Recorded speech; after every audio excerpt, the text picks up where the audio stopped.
things are on me, with the emergency. How do I manage again? Potano, why are you sitting here just talking by yourself?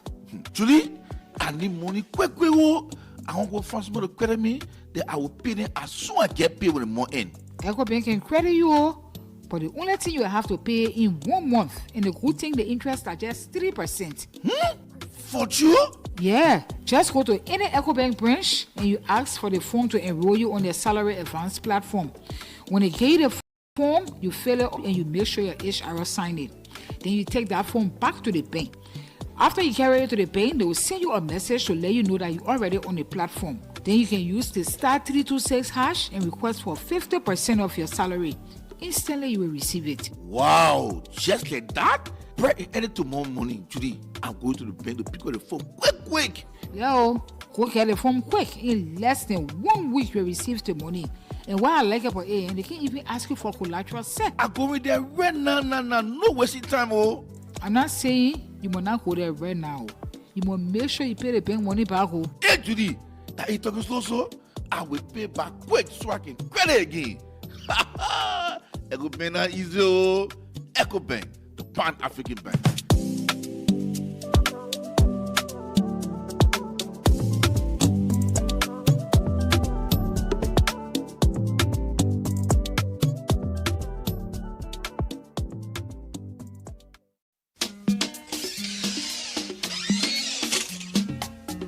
Chatu, where you go? Where did they find? Why they ask me that kind of question? Say where they go? Where they go? Where they come?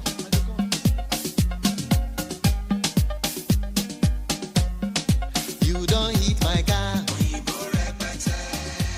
You Menju, why you walking and talking all by yourself so? My sister, the car business are really thinking about so to get car in this country is really not easy. Since I put in for my cars and other goods, it is almost 1 year I can't get anything. But it says stranger who always asks don't miss their way. Haven't you heard about urban used cars and auto parts? You mean urban used cars and auto parts? Yes, urban used cars and auto parts is 100% Liberian-owned business. With urban used cars and auto parts, you can purchase your new cars, used cars, and all car parts directly from America for an affordable price. Urban used cars and auto parts can also help you ship your parrots, your boxes, containers, and other goods from your relatives abroad within just 4 to 6 weeks. Wow, this is a good news. Where can I find urban used cars and auto parts? If you are in Liberia, urban used cars and auto parts is located Fish Market, Tottenham Boulevard, Monrovia, Liberia, and in the USA, 220 10th Street, Brookhaven, Pennsylvania, 19015, United States of America. You can also visit their Facebook page, Urban Used Cars and Auto Parts International, or call cell number +231 887 012218. Thank you for this information. I am visiting Urban Used Cars and Auto Parts to begin the process of my car and other goods. Urban Used Cars and Auto Parts. Our goal is to allow Liberians have access to buying things from America without being cheated. I sign my own is doing sign own. I can't do what I will get before. They say my body get before. So I park my car. Football fans, get ready. The future of women's football is here. From September 17th to the 28th, Liberia proudly holds a Wrepue Under 17 Girls Tournament. 3 nations, 1 stage, 1 dream. Liberia, Sierra Leone, and Senegal battling for regional glory. Come and cheer our rising stars as they showcase skills, passion, and the unstoppable spirit of West African football. Let's fill the stands with our flags and support our girls as they make history on home soil. Go Liberia! Don't miss the Wrepue Under 17 Girls Tournament, September 17th to the 28th. Be there, be loud, be proud. SKD, here we come!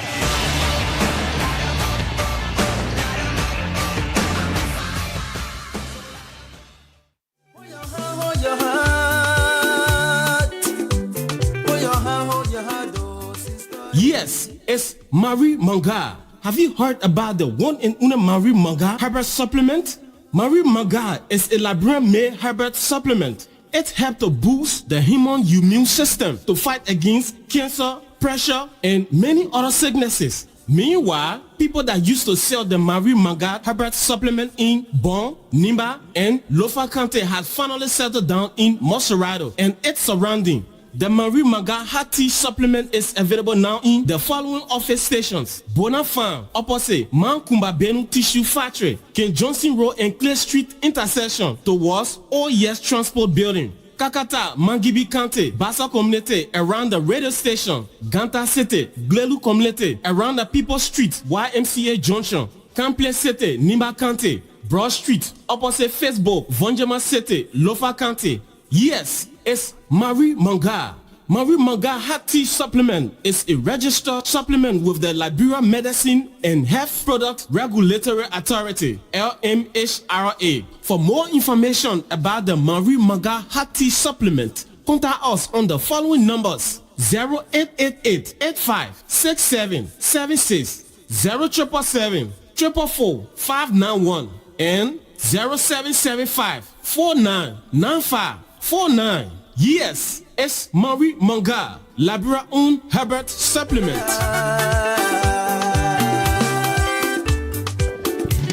Well, this is a money roller. At this juncture, we'll bring you the fact check segment. The segment debunks disinformation and it provides the verified facts of statements made online and on the radio. My name is Wrepue, and today we'll be fact-checking claims made in the last couple of days. To begin with, over the weekend, Nimba County Senator Yan Ditoyan Jonion, he claimed in a Facebook post that ArcelorMittal had admitted on the oath that the iron ore concentrator in Nimba is worth 250 million and not 1.4 billion as previously announced. Senator Tyan made this claim on September 20 while accusing the company of taking over 25 lawmakers on a luxurious trip to his concession site for a secret meeting, which he argued could undermine the ongoing Senate hearing on ArcelorMittal Liberia. To verify this claim, we contacted the senator through WhatsApp, asking for the source of his information. Senator Tyan did not respond to our inquiry up to the production of this fact-check report. We will update this report once he provides the source of the information. We then searched the internet and could not find an official press release from ArcelorMittal, the Liberian Senate, or an independent audit that confirms a formal admission by the AML reducing the worth of the concentrator to 250 million. Meanwhile, we found an official AML release on its website revealing that the iron ore concentrator is the central component of its US $1.8 billion Phase 2 expansion project in Liberia. Key areas of the Phase 2 project include the construction of the concentrator, rail infrastructure and operations, Buchanan port expansion, and social economic impact and sustainability. Based on our findings, we conclude that the claim made by Senator Yan Tyan that ArcelorMittal Liberia has admitted the iron ore concentrator in Nimba is worth US 250 million rather than US 1.4 billion is unproven. We have found no publicly available authoritative document showing AML formally acknowledged the plan's value as US 250 million, nor any official statement confirming the US 1.4 billion figure. We've contacted Senator Tyan for the source of his statement and will update this report once evidence is provided. And finally, on Saturday, September 20, journalist Charles Yates, he posted a picture of an airstrip claiming that it is a private airstrip used by Bill Money Company in the middle of a jungle in Grand Cape Mount County to airlift gold and other minerals. Journalist Yates made this post to point to a deviation by the company from its MD without any government representative to monitor the shipment. To verify whether the picture posted by the Liberian journalist is actually an airstrip in Grand Cape Mount County, we conducted a reversed image search.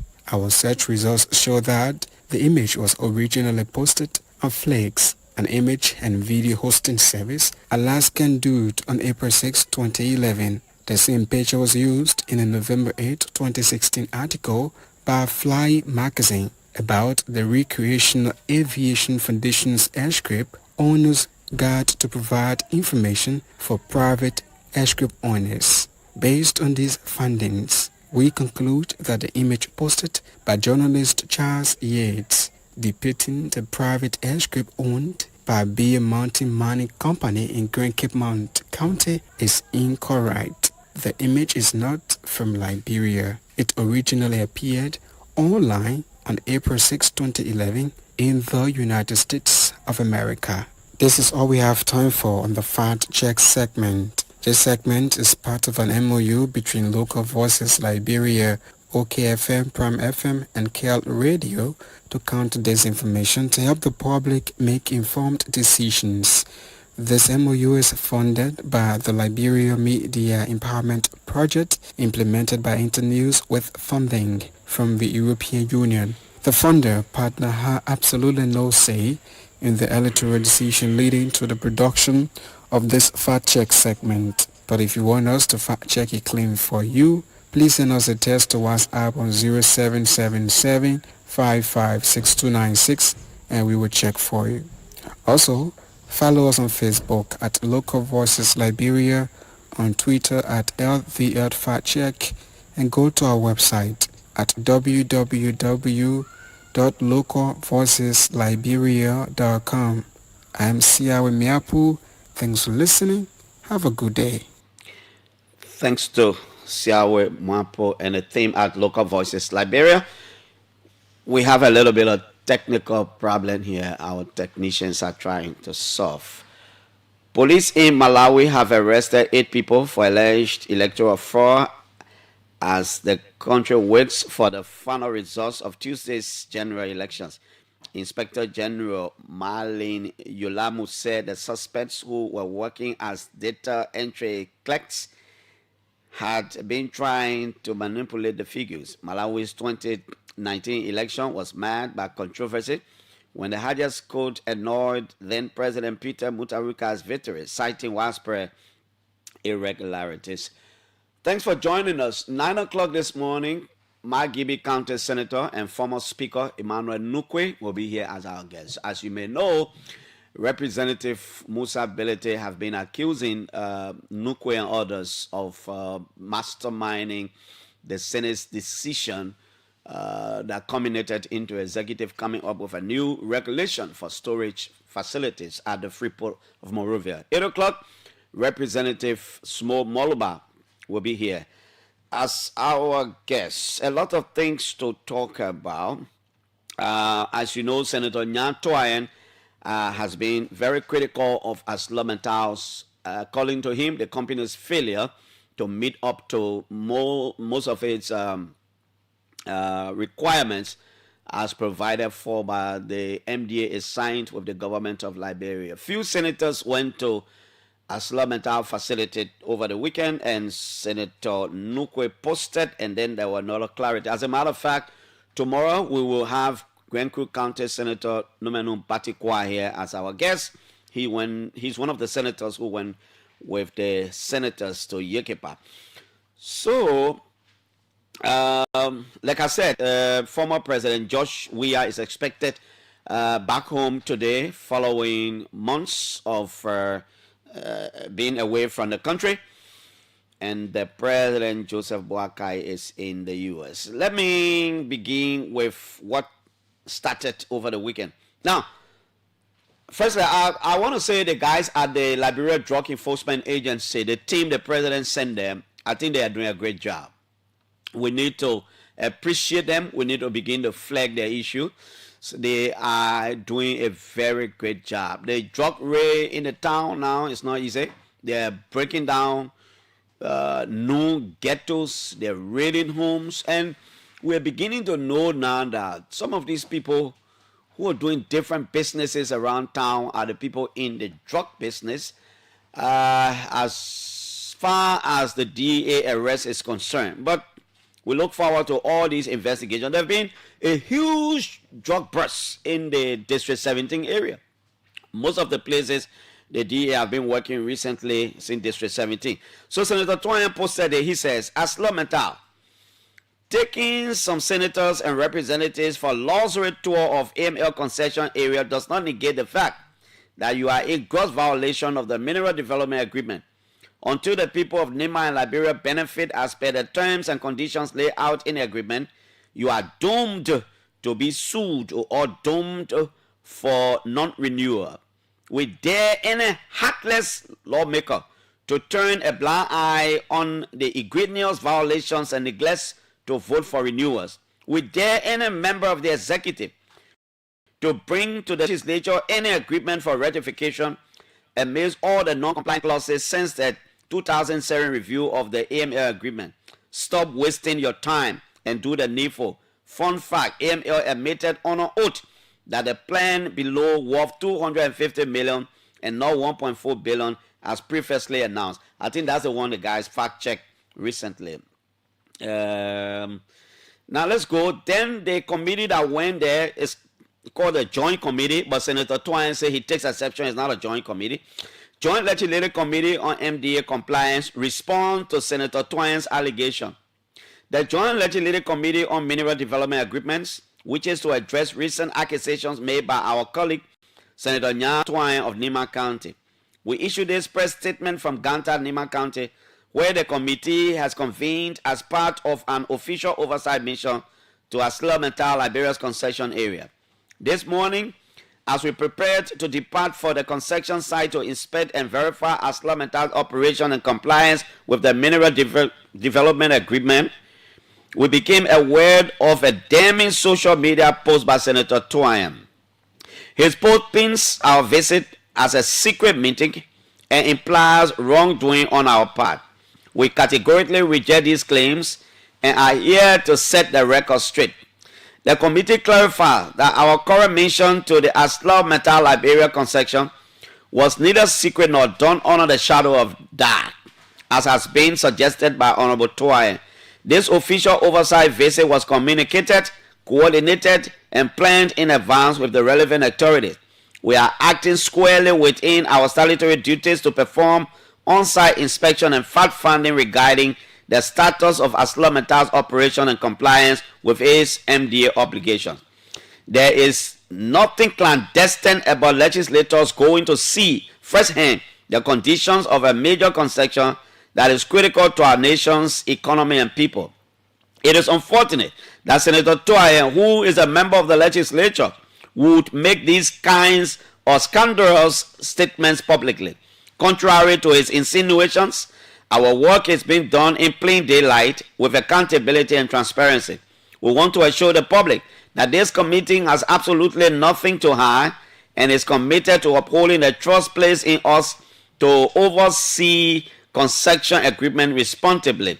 We found Senator Twain's statement deeply concerning and unfortunate. His accusatory Facebook post not only misrepresents our actions, but also suggests that we are neglecting our duties or operating with ulterior motives for reasons known only to him. This implication is categorically false and unacceptable. By posting such allegations without basis, our colleague has effectively launched a reckless campaign of misinformation and political agitation. His social media outburst portrays our oversight trip as a luxury tour meant to gloss over ArcelorMittal's violations. Let us be clear, our visit is a fact-finding mission, not a pleasure trip. We are here to ask tough questions and verify compliance on the ground, not to be pampered or misled. It is utterly unacceptable that a fellow lawmaker will cast aspersions on his colleagues in this manner. By doing so, Senator Twain has maligned the integrity of the legislature and disrespected the hard work of the joint committee members who are diligently performing their oversight role. His recent post alleges that over 25 legislators are in Nimba for a secret meeting with ArcelorMittal, a characterization we strongly denounce. There is nothing secret about representatives and senators carrying out their oversight mandate. We invite Honorable Twain to recall that transparency and due diligence are pillars of legislative duty. The committee also wishes to address the broader insinuation in other colleagues' comments, namely that we should adopt a posture of open hospitality, open hostility toward ArcelorMittal Liberia due to concerns about compliance. We cannot and will not take a hostile, acrimonious stance in engaging the largest private investor employer in our country's economy. ArcelorMittal is Liberia's single largest private sector employer, currently providing over 5,000 jobs. In Nima County alone, thousands of our citizens depend on ArcelorMittal for their livelihoods, from workers in the mines and on the railroad to students on scholarship to local businesses benefiting from the company's supply contracts. Furthermore, the company's ongoing Phase 2 expansion promises to create over 5,000 additional jobs. These are real families and communities that stand to gain from an effective partnership between Liberia and ArcelorMittal. Given this reality, it would be irresponsible to approach this situation with hostility or to vilify one of the few companies that continues to invest, employ, train, and contribute meaningfully to Liberia's development. Yes, we are unequivocally committed to holding ArcelorMittal accountable for any and all violations of the MDA, but we believe in doing so through firm, constructive engagement rather than destructive confrontation. As leaders, we do not believe progress is achieved by tearing down that little we have. Rather, it is built through dialogue, negotiations, and a shared commitment to do better for all Liberians. Even President Joseph Boakai recently reminded us at the commissioning of AML's new iron ore concentrator that there will always be issues with concessions, but we must sit around the table and solve them through dialogue. Liberia's image must be protected. We fully agree. We cannot protect Liberia's image or interests by engaging in knee-jerk antagonism against investors.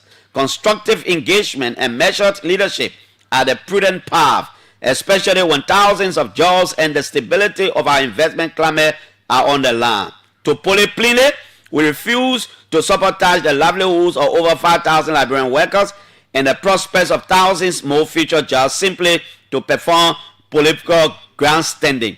Our goal is to fix problems, not foment outrage. We can hold ArcelorMittal's feet to the fire and demand compliance without resorting to public insults and threats that might scare away investors or prompt the company to scale back its operations to the detriment of our people.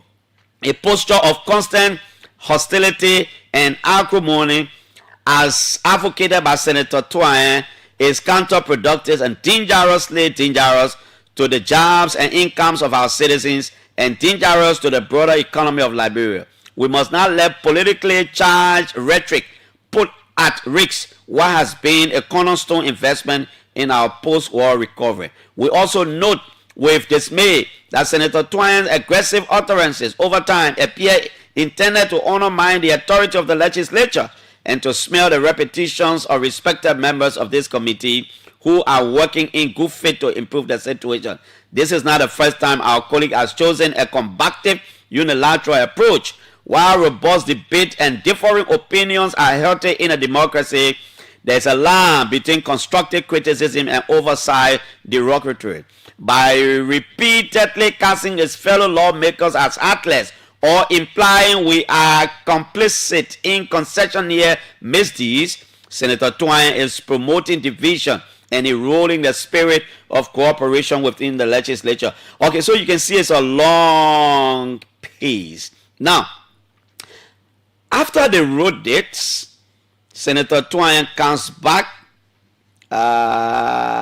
to respond. Well, let me see. I'm coming back. Senator Twain responded. I wanted to get now I think this is Representative Honest Man. So he said, I joined Senator Nyan Twain to deconstruct the perennial and malicious manipulation of national leaders, especially senators and officials of government who are deeply involved into the enrichments that undermine the genuine existence and interests of our people. Okay, he did this. But there is a place there I'm just fucking. So, but Senator Nyatuayen came back and responded and said, only the plenary of the Liberian Senate have got the authority to constitute a joint committee. He says, what they are doing in Nimba, or the group that went in Nimba, is not a joint committee. They went there on their own, and I think he had a press conference in Ganta yesterday, and I am told Senator Sir Joseph also had a press conference there, and a lot of things, a lot of discussions, and a lot of things are happening. This is the OK Morning Rush. I just told you we're having some technical issues. We hope our technicians can be able to solve the problem very, very shortly. This is the Morning Rush. I'm trying to place a call to somebody because I see something on Facebook that is supposed to be his page, but I want to find out from him first as to whether this is his page, and then we can discuss the subject, the things he wrote on that particular page. I will call him again if I can get him. I will speak to the head of the Liberian National Fire Service, Bese Bovar, to tell us exactly what the fire service has started an investigation about the fire incident at the home of the National Security Agency, the head. There are too many things on Facebook about bee mounting and that they're operating a private airline and all kinds of things. We endeavor to reach out in the coming days to the company to find out, maybe send some of our reporters there to ascertain the facts. We want to get the facts over to you.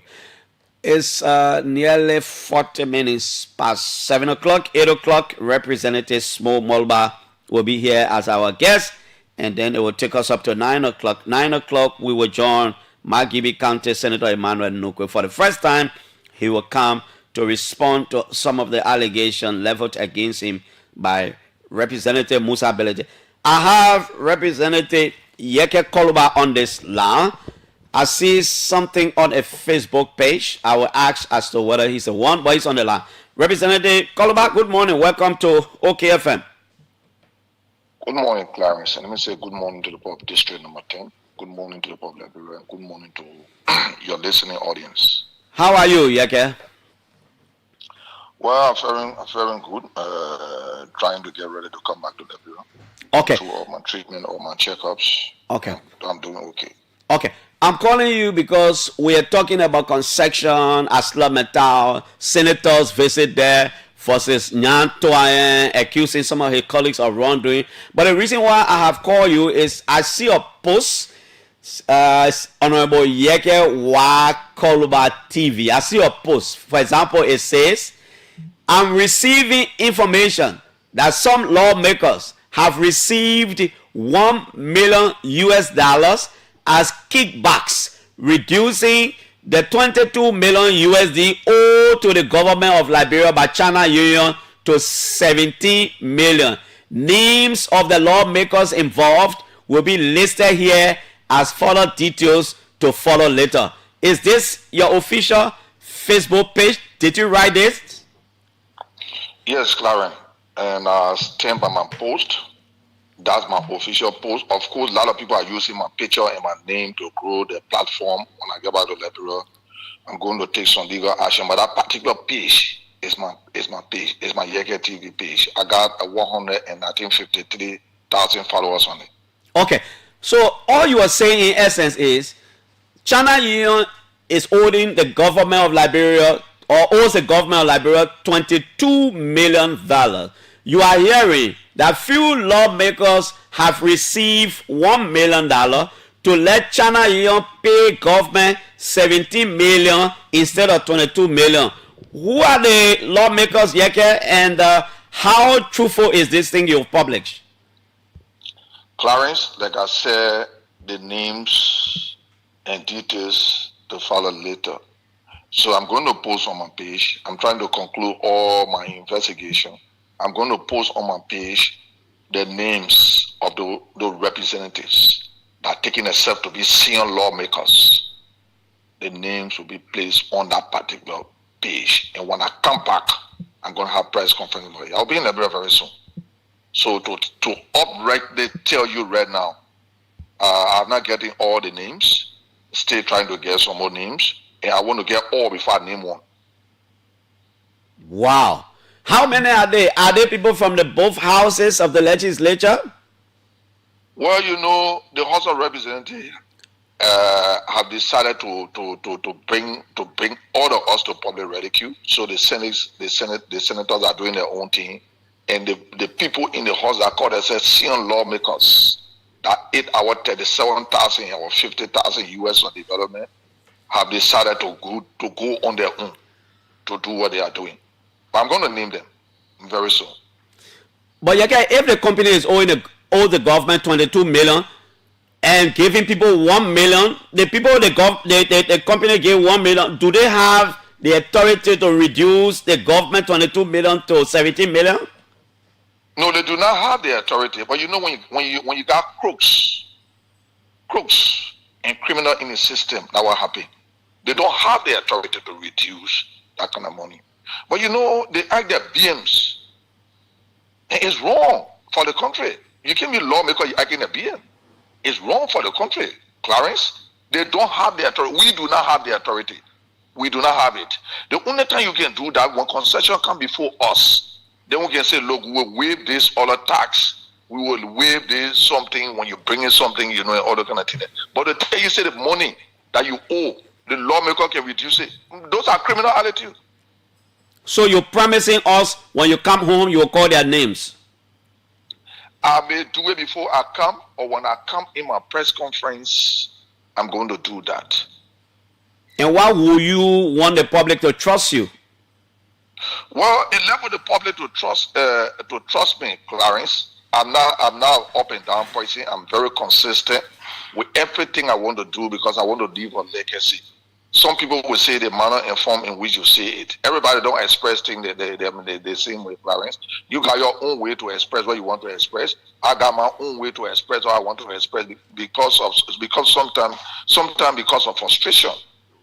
Sometimes because of frustration, we're not elected to treat the Liberian people the way they are suffering right now. We were elected to bring good life for the people of this country, for the people of Liberia. Not for the people to live the way they are living and we are enjoying. We got all our facilities. We enjoying everything. We got free gas. We allocated free money to ourselves. Then we take our colleagues' money again and eat it. That is wrong. Okay. Are you aware the 2024 budget? There is money allocated in the 2024 budget for districts. I'm not getting mine. Some lawmakers from Fanatico Black are not getting theirs. They allocated 50,000 US, like Chairman Billy said. And it is true for lawmakers. They took that money, they say, you come vote for Wrepue, we'll give you the money. We can't get our own. For what, Clarence? Why are we running a country like this? Okay, we look forward to the executive.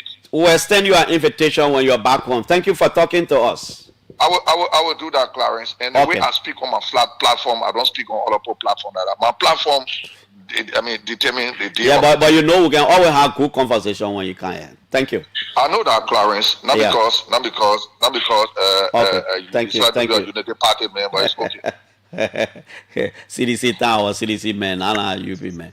You're too interesting, Yeke. Thank you. Thank you so much. So, Yeke Koluba is alleging that some of his colleagues have received $1 million United States dollars to influence China Union to pay only 17 out of 22 million they're supposed to pay. Now, tomorrow I will try to see whether Senator Numenu Padikwa can come here because he was on a Nima trip. But I'm asking myself several questions. Is a Senate insection? Maybe I need to call Nyati Topa. Is a Senate insection? If the Senate is still on a break, when did the Senate constitute the joint committee to go to Nimba to inspect Aslam Mental Facility? If I don't know, sometimes they are on break, maybe they're working, I don't know. But if the Senate is on its break, I am thinking, when did they set up the joint committee that went to Nimba County? Again, let's hope Senator Nukwe coming. Maybe I will put that question to him.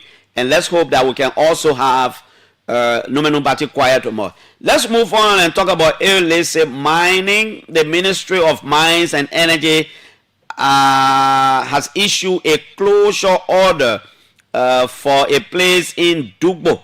It's in Grand Crew County.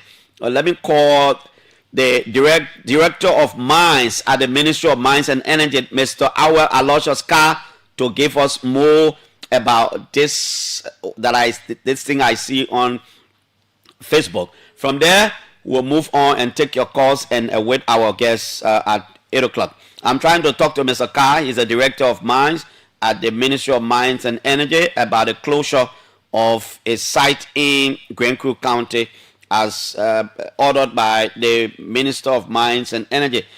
Mr. Carr, I'm trying to call you. Let me see if I can call him direct. We're taking a break. Let's take a break. We'll be right back.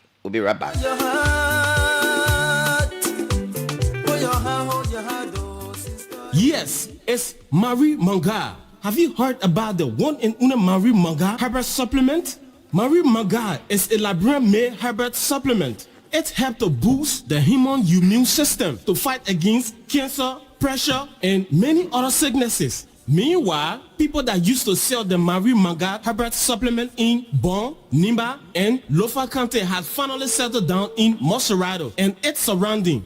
The Marie Manga Hot Tea supplement is available now in the following office stations: Bona Farm, opposite Mankumba Benu Tissue Factory, King Johnson Road and Clay Street intersection towards OES Transport Building; Kakata, Mangibi County, Bassa Community around the radio station; Ganta City, Glelu Community around the People Street, YMCA Junction; Campley City, Nimba County, Broad Street, opposite Facebook, Vonjama City, Lofa County. Yes, it's Marie Manga.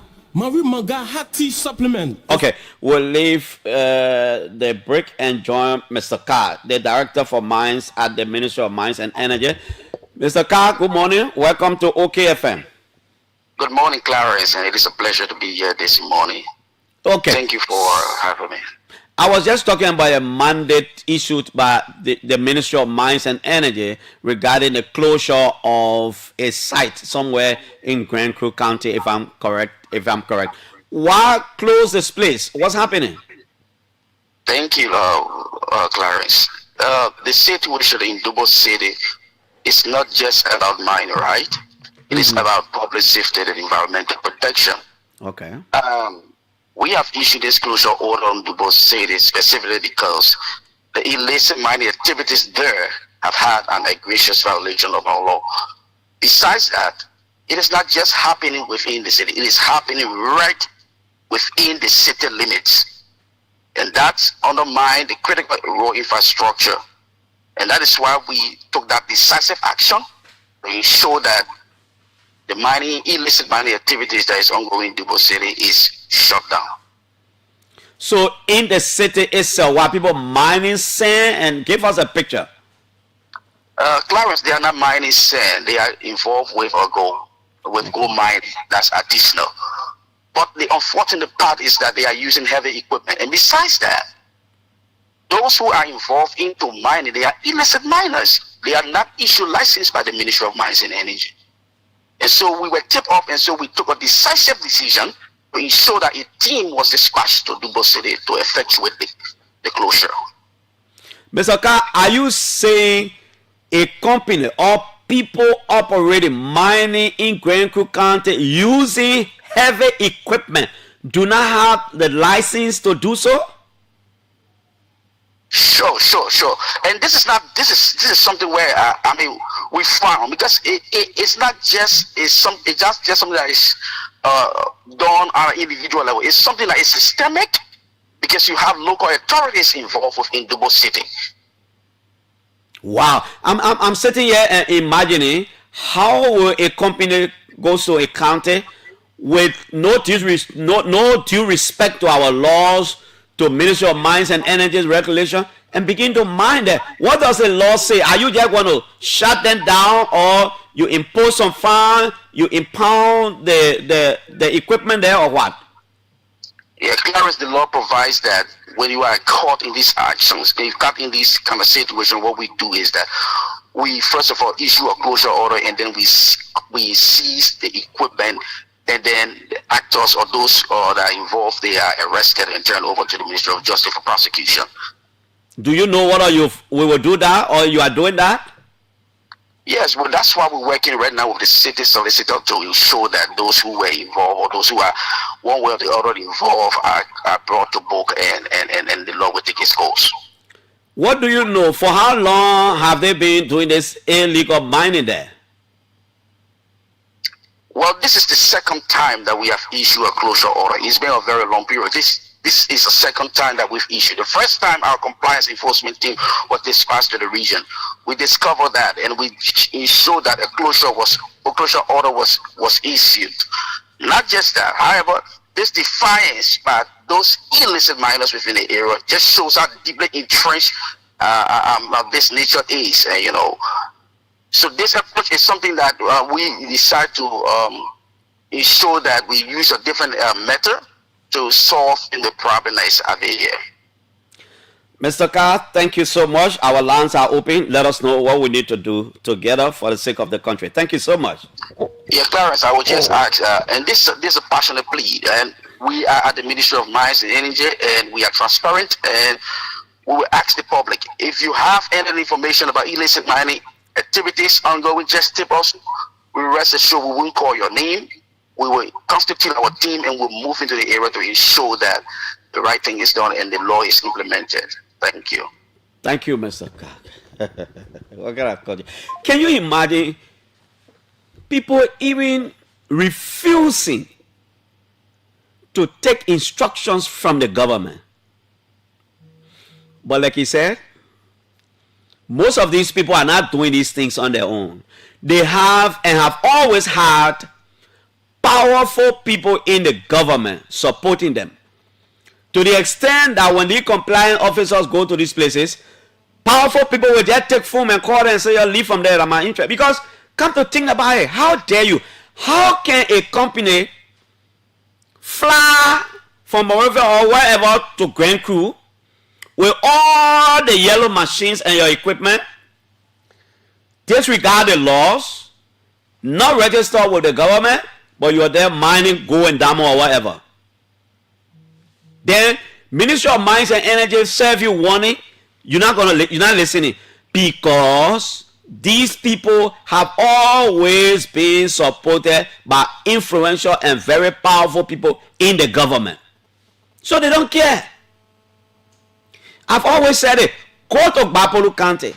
Go to Bapolu and measure the number of mineral resources, minerals that are living from Bapolu comparatively, and look at the lives of the people there. Look at basic social services. No road in Bapolu, but millions of dollars are coming from Bapolu. Things that the people are supposed to be benefiting from, they're not benefiting from it. Why will we still, in the 21st century, we still have companies doing money in the country, illicit money? Ministry, you know about them? Nothing. and people want for all to sit and believe that the people, they flew, they went to that place on their own, nobody know them, they hide it. That's not true. People are involved. These people are backed by people, and that's the country we have. Government can't, government go. Nobody seems to want to solve the problem. Nobody. And these are the real problems. These are the places that money is supposed to come from to develop the country. Go to Bapolu. Go to Bapolu and see the holes. Go see the money that are taking place there. And compare it with the basic social services and the lives of the people. And you tell me, what are the people benefiting anything over there? Because you will even have people in authority who are owning these companies and are shareholders in these companies. How will the people not do what they want to do? 0777 700 995 0555 995 995. Let's get some calls. Good morning. Yeah, good morning, Karen. Good morning, my friend. Let's hear your name. Yeah, Karen, this is the voice of Sabu Rasta. He's on joining the unique conversation from Point 4 to be exact with my geographical location, Karen, in Zimbabwe. Yeah. Yeah, Karen, I want to ask you, get called about. So the one where you say you don't enjoy elaborate people. So how you want for you to talk about elaborate people? So No man, no, Yaga can be joking, not mine. Okay, Clarence, put me to the issue. Look, please, but let me ask you, so the embryo hospital that we are paying Babulu, not see what for the benefits of putting Babulu? It is. Thank you, Clarence. That's why we told the Liberian people that we should always vote for we are, because when we vote, we will not vote for we are. We will continue to see changes in Liberia. Please, let me do it different way. From my way to the promise, can big thing happen today in Liberia? Okay, thank you, my brother. Thank you. Hello. Good morning. Yeah. This is Hilary Kelly Bujako from Singa. Hilary, let's hear you. Clarence, I'm surprised this morning with the law response from the lawmaker to. And that's how I respond. The men in railroad almost 10 minutes. So I think what happening here now is what I believe is that over the period of time, our lawmakers they haven't done well in terms of concession or contract ratification and renewal. With an example of the AML that have been having continual conflict, the BM Mountain, the APN Terminal, and other concessions. So I think Senator Toyen's assertion is not only about he being antagonist of his colleague, but I think he's trying to do it in the interest of the man. I said the man want to bring the Senate to public ridicule. And the assertion where they are only identifying what ArcelorMittal is doing for the country, but they are not really focusing on what the quantity of all ArcelorMittal is taking and the cost they're taking for the country. They are not only looking at the body, it's being kind of looking at just what the company is giving. So I think Senator Toyen's decision to be critical at that I think is good, and we should all hear it. Okay, thank you. Let's go to this line. Hello. Good morning, Corey. Good morning.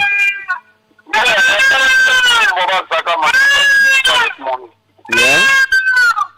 Yeah, also the issue about there's a mass issue. Can I want to tell you that people are doing illicit money in this country? The Ministry of Lands, Mines and Energy, they are two self-efficiency after council, the money chairman and the money agent. They know about every money estimated in any country. They register you to pay for one shot in the ground. If you don't do it, the money chairman has people with him that they can go everywhere and float you down. So if you see a man carrying a yellow machine somewhere, then the money chairman, they don't know about it. It's not too current. Now the issue about our lawmakers. We don't want to avoid that, but let's say Nigeria one. Do they feel like we have something in this? I need to them we are happy that I didn't have a lawmaker that they even stand up and speak on behalf of the people like you. What the money president in this country carries? Still in the living conditions of our people, representing a senator for those places. Still in poor conditions, still in health facilities, still in the school issues. When they go to the places, lawmakers are there. They do nothing because they now serve as employees of the money to the concessions properly. That is not the way of law. Some of us are passionate on the return that is still are pulling the field of people that the issue of the time myself will be done not the very far in the best interest of our people. Thank you very much. Okay, sir. Thank you. Hello. Good morning, guys. Good morning. My name is Joseph. Joseph who? One reason I won't call my last name. I'll call you on the car. You want to call your last name for one reason? Okay, go ahead. Yeah. 2 weeks ago, I listened to the acting or the judge equipment agency and nothing or the voluntary land to link the judge equipment agency to any judge situation. I would like for you to give my knowledge. Anybody in my community are the more I know people who are the link, and when it's LGU, it's not probably recorded, and people who are the link. Okay. Around the car girl and around thinking what you say, especially with the job. So okay. I will give a number to you. We can link any of them. They tell you now. I don't people who are there issue. I don't want you to give me your number publicly. You can come to the station and talk to me later. Hello? Yeah, Crown. Yeah? This is Amara calling from Montari. Yeah, Amara. So, do you believe what Laman was saying for Minister of Land? You believe it? If I'm going to believe it, I'm not going to talk like that. I'm saying it is not possible for companies to be operating with yellow machine and all that and doing illicit money. Very good. You know, that people can get two things because they feel like doing it. The matter of fact is that when they be appointed to, you know, they kind of hire hands at the end of the day. You say you must take care of certain things. You must be thinking like you're born children. Also, those children are coming out, they have to also benefit for the resources of Liberia. You cannot allow people to go in there to be doing that kind of money. But what is that man supposed to be telling you? Whether you will carry on investigation to allow me to know who actually allow people to go to do the money. Because the matter of fact, nobody will go out there to go do anything at the end of the day if the government not boy or some minister or lawmaker don't know boy. You may say they put it in our register. They say they are doing legal money. What you need to do is to carry on investigation at the end of the day to know who told people to go out there. Go there for themselves. Okay, let's take this call from outside the country. Hello? Our first guest is already here. Good morning, Pizzo, and good morning to the people of Liberia. This is Winston Koba, and I joined from Rana Kigali this morning. Okay. So, Pizzo, my attention has been drawn to two major things this morning, but quickly, the issue about, you know, the illegal visit of the senators to Nima County. Pizzo, if you see the you call it illegal visit? There are senators in Liberia. They can go anywhere. Maybe just the subject we are discussing, but I don't know whether it should be illegal visit. But Pizzo, this is my point. This is why I'm classifying it as an illegal something, right? Liberia is at the verge of, you know, renewing the contract of Arsenal Mental. So I think it is about time that the House of Senate be very independent and allow the Liberian people to be represented through the House of Senate, especially where we are about to make a critical renewal of Arsenal Mental, one of the bigger investors in Liberia, where we have to bring the demands of the Liberian people on the floor. We have to bring the demands of the people of Nima County on the floor. I think it is about time that we refrain this, you know, Nicodemus visit to the county just to soften ground with these people. I think we should be mostly concentrating on visiting our constituency to solicit the view of the people as to what to bring forth in terms of renewing Arsenal Mental contract. And the second concern has to do with the issue Honorable Koluba have raised already. I think, you know, we will be waiting on Jege Koluba to provide substantial evidence as to what backing his statement and all of that. But I think it's not really making sense this morning where Standard Union is holding the Liberian government and they have to pay, and legislature has no power over changing what somebody owe the country. So if Jege Koluba is saying that the House of some member of the House of Representatives receiving $1 million just to overturn what China Union is holding, is kind of complicated this morning. So I'll be waiting on him to provide substantial information to back his statement. Thank you. Thank you, my brother. Thank you so much. With that said, we will hold all of you there. Our first guest is here, Representative Smo Moluba of Electoral District number 3 in Monserrado County. He's our guest this morning. And of course, we're asking some of the questions. Jege Koluba is his colleague. Maybe he himself has heard about it and what's going on and all these kinds of things. Smo Moluba has been writing Senator Simeon Taylor of Grand Kitmount County. Let me take his call. He was in Nimba. Probably he want to make a comment, even though when I send him a message for an appearance, he can respond. But let me take him. Hello? Good morning, Clarence. Good morning, Senator Taylor. I'm constrained to call this morning to give some clarity on the happenings in Nima. Are you staying in Nima? No, I'm in Monrovia. Is the Liberian Senate on break?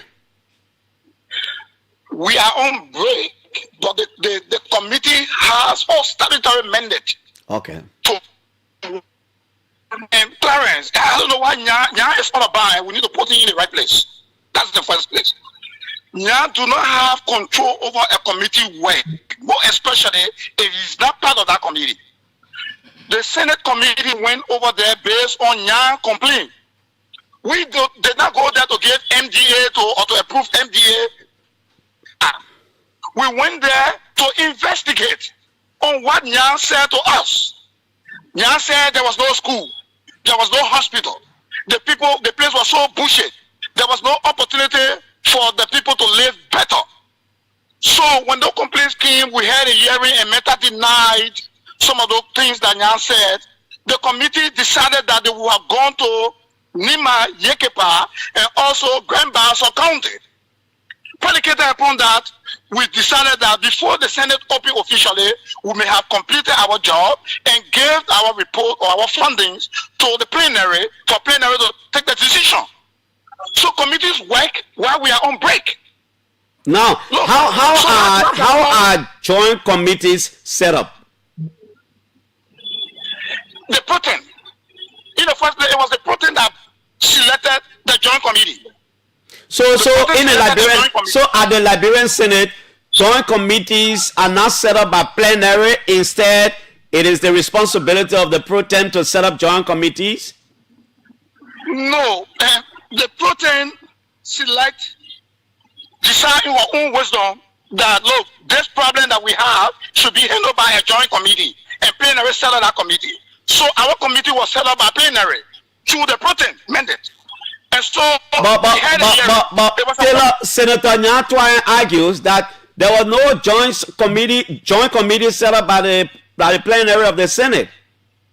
So how did we have the first hearing? How did we Meta went on the culture Meta came to plenary for the hearing? He said Meta was under oath. Who placed Meta under oath? It was a joint committee hearing. But he said another joint committee that went over there. There was a committee that went there. I chairing the committees on mines. And besides, that's my oversight responsibility. So performing my oversight responsibility, I don't need approval. We are working for the Wrepue and Nanya. So meaning as chairman on mines, you can just go there yourself? Is that what you're saying? As chairman on mines, if I deem it necessary to investigate, I can go there. I can go there with Anya approval. Now is the chairman of modernization. We are even one of the barrooms are not correct. He's chairing modernization. Does he ask our opinion on how he's going to use the money to monetize the building? And we all are senators. We are all equal in that place. Nobody bought that friend. Is it true that true that Asla Metal put gas in your cars? No. And that question is too naive. Because we are senators, we have gas lists. We are independent leaders of this country. For Nyan to bring us under the cover of darkness, to say that we went there under the cover of darkness, when we took the Senate Sergeant in arm, we took the Senate Press Bureau, we are on social media. Okay, Senator Patikwa is coming tomorrow and we'll talk long. Senator Taylor, thank you. I know Representative Smo Moloba is here.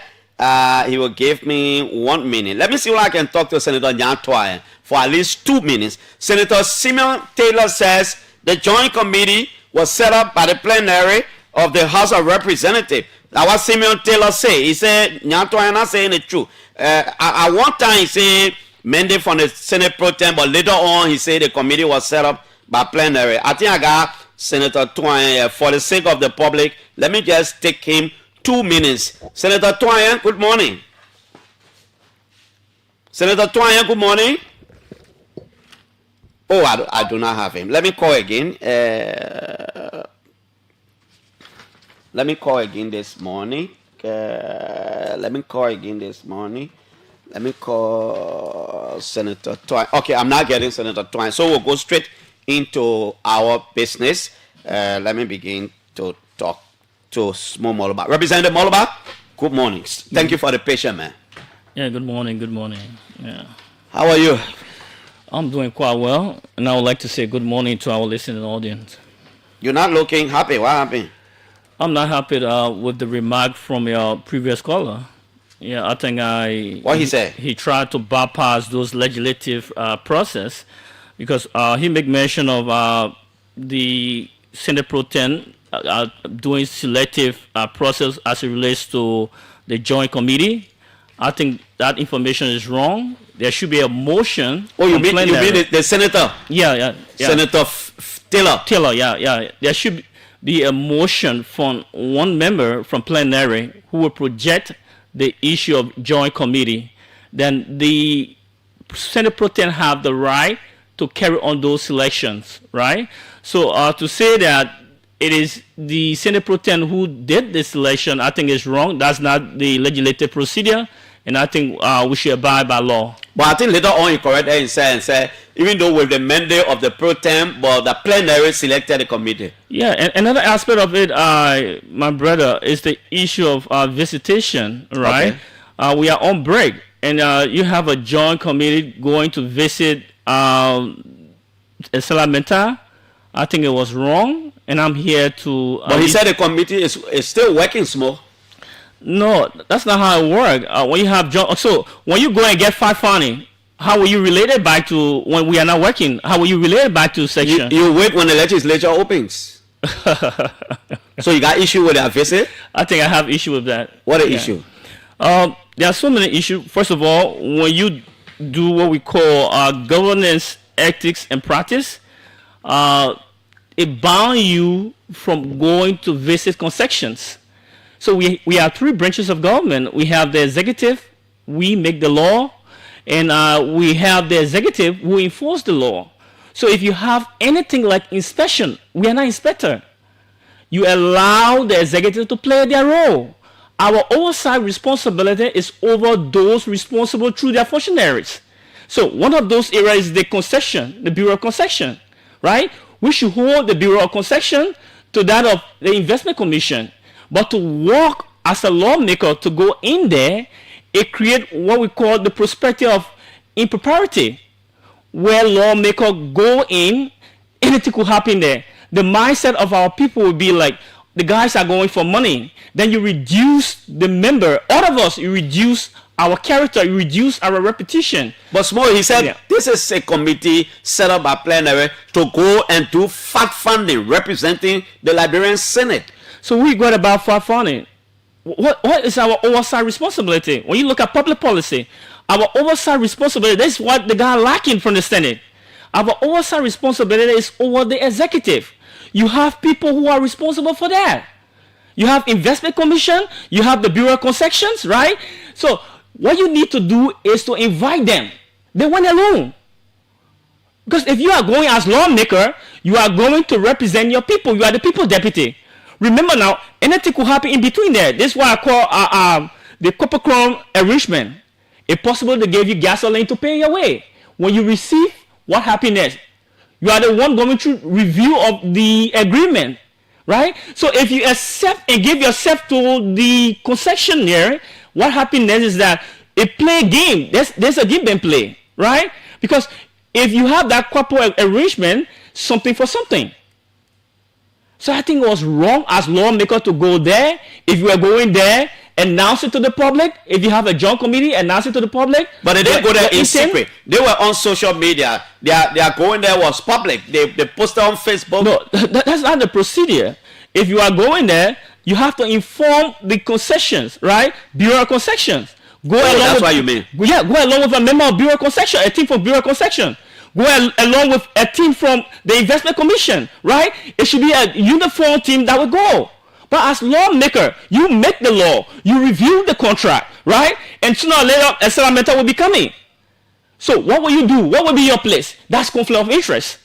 And we need to desist from that. You think so? 100% with Yantuan. 100% with Yantuan. You are backing Yantuan on this 100% backing Yantuan. I'm here this morning to back Yantuan. Let me hear your buttress of Yantuan. Why do you think he's saying the right thing? Here's the thing. The first aspect of it, I was on this same radio when I announced the issue of sustainable growth as it relates to profit gain annually. Because what I feel that most of our concession, those agreements, the MDA that we put together, right? So when you listen to Salamenta, there are numerous things that should impact society, because our job is to make sure there's an impact on society, on those communities that Salamenta is located. But then when you look at the MDA, right, you find out that there are breach when it comes to the MDA. They make mention of road, but how far have they gone with road? They also make mention of hospital and school. how far have Esalameta gone with the hospital and school. But they came to you and told you, say, they built a $1.4 million plan, billion plan. And what I told you, I said, it was lie. It was a blinking lie. If you look at the plan and do your analysis on the plan, you find out that similar plan is within the scope of China. Okay, Representative Small Malba, let me hold you there 2 minutes. Let me just take Senator Nyantoa and say you are buttressing him, and Senator Taylor has spoken. I beg you, let me take a few minutes from your time. I think I got Senator Twain. Senator Twain, good morning. Senator Twain, good morning. It's really one day, and I'm always here with my colleague Emmanuel S. Clarence, good morning. Senator Twain, how are you? I'm about to address the media in Nimba, and you keep calling and you're not picking up. How are you? Oh, I'm sorry. I was calling. I didn't know you were addressing the media. I was calling because I'm on the radio, and Senator Simeon Taylor of Grand Kitman called and said that you are just trying to relegate them to the public. The team went to Nimba as a result of the allegations you made against Aslameta, and in fact, that joint committee was set up by plenary. They didn't go there on their own. How do you speak to that? Maybe in 2 minutes. Anyway, Senator Taylor has been very economical with the truth. Okay. What does that mean? You say that to me, what? Let me say that the trip to Aselomita was sinister. The trip here to Aselomita was surreptitious. And it was never authorized because the legislature is on break. That committee was, formulated by the pro tem when we were in session to specifically have hearings and organize a retreat that's supposed to bring all the concessionaires of this country together so that we can have a robust oversight about their operations. For that committee to put onto itself the authority to come to Esolomita on a fact-finding mission, whatever they call it, it was in the wrong direction. I am a member of the concession committee. I'm not aware. The Senate working chat room was never aware. There was no information. There were handpicked senators by the chairman, the purported chairman of the whatever MDA oversight committee to come here. Senator Taylor knows that. Their intention could be fine. But the way in which they went about it was very, very, very much suspicious. And I stand to be corrected. As senator of this county, you come here to negotiate with Asilomita about a complaint that I filed unbeknownst to me and the Nima Legislative Caucus, and you think you can come here and sit with them so that they can score PR point on us to make it feel that they have the Senate or the legislature on their side because they have abrogated and decimated the entire mineral development agreement that we signed along with them. This is unacceptable, Clarence, and this fight, we will make sure that Isolomita implement all of what they haven't done for the last 22 years, leading towards their renewal. Senator, I have to do the right things. I have to let you go. I have to let you go because you are you are about to address the media in Nimba. Why are you so consistent about this Aslometal issue? Because for 22 years, our people have been robbed of their just benefit from this company. We got 25 to 30 more years for the mineral to be depleted from our mountains. It's been mined by Lamco for 25 years. Accelerator have gone 20 some more years. If we get 25 more years to these people and the mineral gets depleted, why I, as senator, will tell my grandchildren tomorrow that Nima or Liberia benefited from these people? 33 out of the 41 compliance clauses have been abrogated by these people, have been decimated by these people, have been violated by these people. And people think it's some sort of joke. Go on those days where corporate interests were superseding the interests of the public, where legislators were buying down to fear, were buying down to whatever inducement for people to get away with this thing. It will never happen under our watch and under my watch. And this is the fight that we're willing to take along. The propagandists and the corporate interests can trespass and do whatever they want. But we will remain firm in this fight. And by matter of fact, we are even exploring legal remedy to this crisis. Senator Twain, thank you so much. Thank you. When you return to Monrovia, let me know. We can find a time for you on the radio. Anytime, I'm willing. Anytime. Okay, Senator. I will extend invitation. We can get you here on Wednesday. Small, you listen to the man. He say he's not going to back down. Yeah, and I also support him. I will also not back down. I think we need a legislature where will be in the people interest, a legislature that will be people-centered, not where people can just go and do anything at any time. I think it boiled down to our repetition. It also boiled down to those professional standards that we need to abide by. You cannot just go and visit because you want to visit. Even when you are on a committee, he said that that's fall within my purview. I think it was wrong. Because nothing about the committee that tell you that you naturally you can just go in and visit a concessions. I think it's wrong. They need to desist from that. This is not just the Senate. It also boiled down to the House of Representatives. We have people who left for China Union when want to visit China Union, right? So when you are going there, what's the intent? What's the intent? Because nothing much you are going to discuss. I think if you want to hear them, you call the concessionaire at your office, right? And you have your hearing where it can be an open hearing and the Liberian people monitor. But going privately to concessions to generate what you want to generate, because I call that, because most often we consider them to be a crafting a politician, people who use their position to gain. And we need to desist from that. We really need to desist from that. Yeah. We need a better Liberia. A better Liberia can have to come from the House of Legislature. You think a single senator and maybe a single representative like you can take this thing on? Because the fight is against majority, yeah, but I think Yantuan, along with me, along with other lawmakers who are people-centered, can push this fight, right? And I think we will be successful when it comes to that. Yeah. Representative Small Molba, have you started implementing project in your district now? Do you have your share of the, what, is it 50 or 37,000 US dollars? 50,000. What 50. Project are you implementing? What I'm doing in my district, first of all, when it came to the 2024 legislative project, through Liz came in along with the construction company. They did the first set of project where we wanted, the technical college. Then for the second project, the 50,000, you know, we had this issue of the Hulu Balu, right? At the end of the day, we have been characterized as those lawmakers who were rebel. So because they classify as rebel lawmakers from the end of Fanatic Kofa, they deny all of our projects. And I think most of them have received. Those from the majority black receive. But from the minority, where people who believe in the rule of law, right, they were denied of their project. So I think we give, like for my end, I give time frame because the project cycle is very long to the end of the year. So we have remaining 4 months. So at the end of November, when there is no project funding, and because I saw it mentioned in the budget, the money is in the budget. So my question will be to government.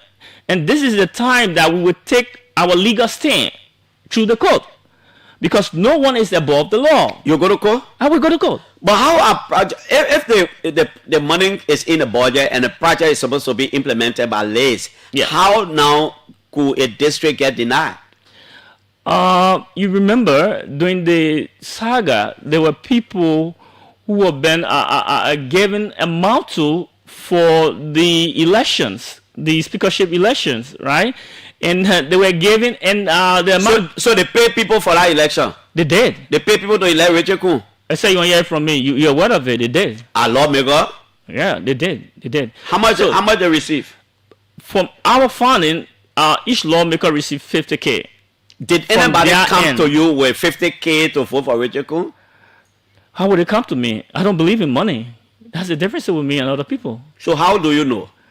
Because, well, we came from the minority bloc, and we have a lot of evidence, even from the bank. They were given check. The guys were given check. We have other colleagues who are in the bloc who inform us, right? And today to say that the check that we're giving this guy is their project money, check, wait and see. There will be a huge noise when we get back to the house. Noise? There will be a huge noise. What will bring a noise? You cannot tell colleagues that this amount is for this, right? At the end of the day, you're telling them that's your project money, right? So it put them in conflict with their constituents. So like for us, we were denied. We were denied. And you cannot deny the people of district number 3 because of the voice. We speak to represent our people, and what belongs to our people should be given to them. It has nothing to do with what we say, right? So if you try to scumble us tomorrow, the thing is we have to take our step. And the only step we can take is to go to the Supreme Court and make sure that our legitimate rights are given. A number of you lawmakers are planning to go to court. Let me talk to your colleague for 2 minutes. Musa Belete, keep calling this line. Musa, you want to weigh in? Musa, do you want to weigh in? Oh, I see error from all the men and calling. What? Then I call time you. Musa. Yes, sir. You want to weigh in? Yes, I want to weigh in on the 2 issues. One, the issue in Nimba. I think the senators that went there, they may have gone there in good faith or whatever, but not to have informed their colleagues, especially the senators. I think that was not proper. That was discourteous. I think they should try to correct that, and hopefully they can investigate Senator Toyen's allegation and then try to find a solution to it. But they should never have gone there, without his knowledge. Even if he was not to be in the committee, he could have told them where are the locations of his allegation, where the towns, the villages that they should go to go see the evidence. Yeah, I see all the representatives calling. Yeah, Musa, conclude. We ain't open line yet. Yeah, avoiding him and going there under the direction of the accused was just simply wrong. On the issue of the house, the allegation that 50,000 was used as bribe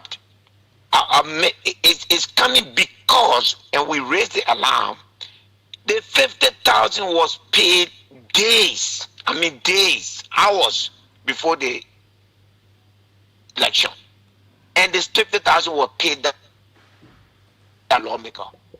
To call that now as their development money is wrong, because development money should be paid to the vendor. So when you're paid to them at that time, whatever they.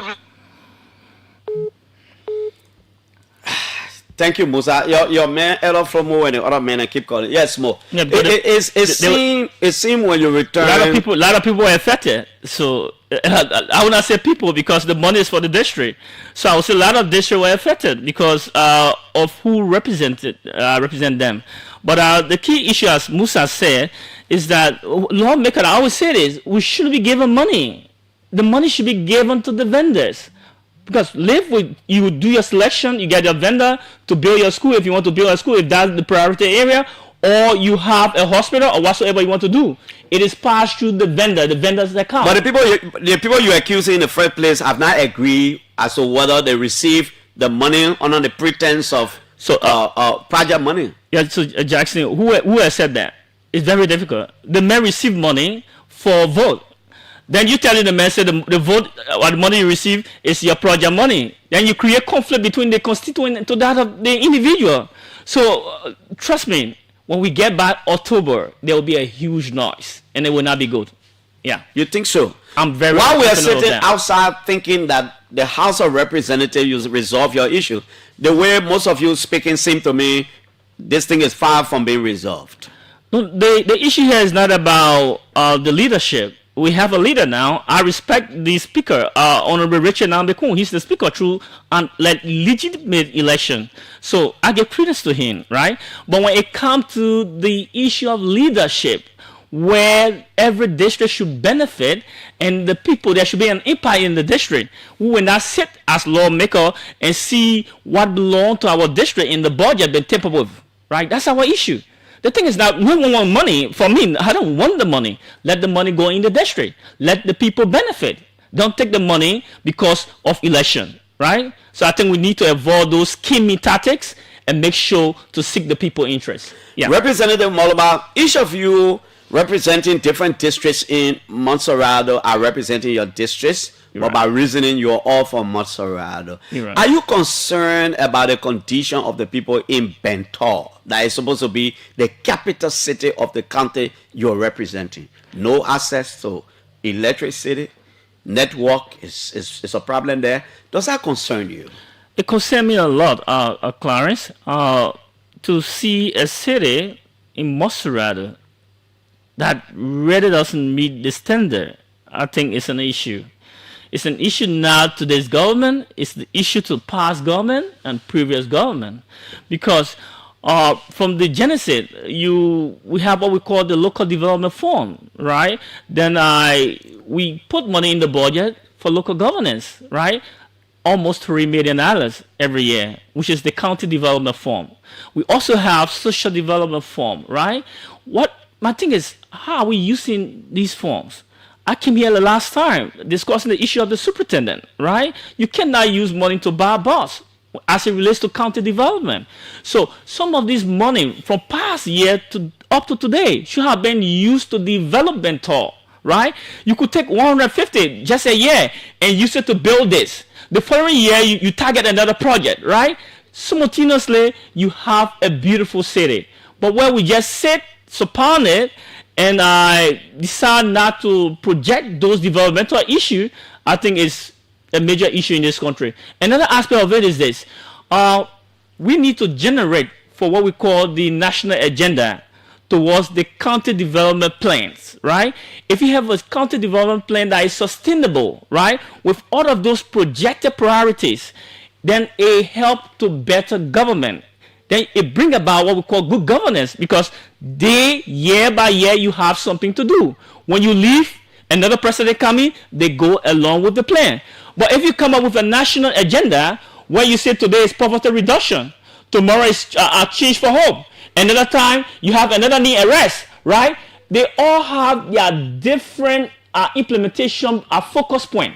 So my focus will be on agriculture, your focus will be on education, another will be on health, right? So you have differences between the agenda line. So what I would like to project is the country development plan, where you have a sustainable plan where when every government comes, they go along with the plan. I think when we have that, it will better our country, and we need to work towards that. Yeah. Did you listen to your colleague Yeke Koloba? He's made a very big revelation, except that it hasn't been backed by facts. But he said when he comes back to the country, he will hold a press conference. He's talking about some lawmakers from the House receiving some $1 million from China Union. Have you heard it?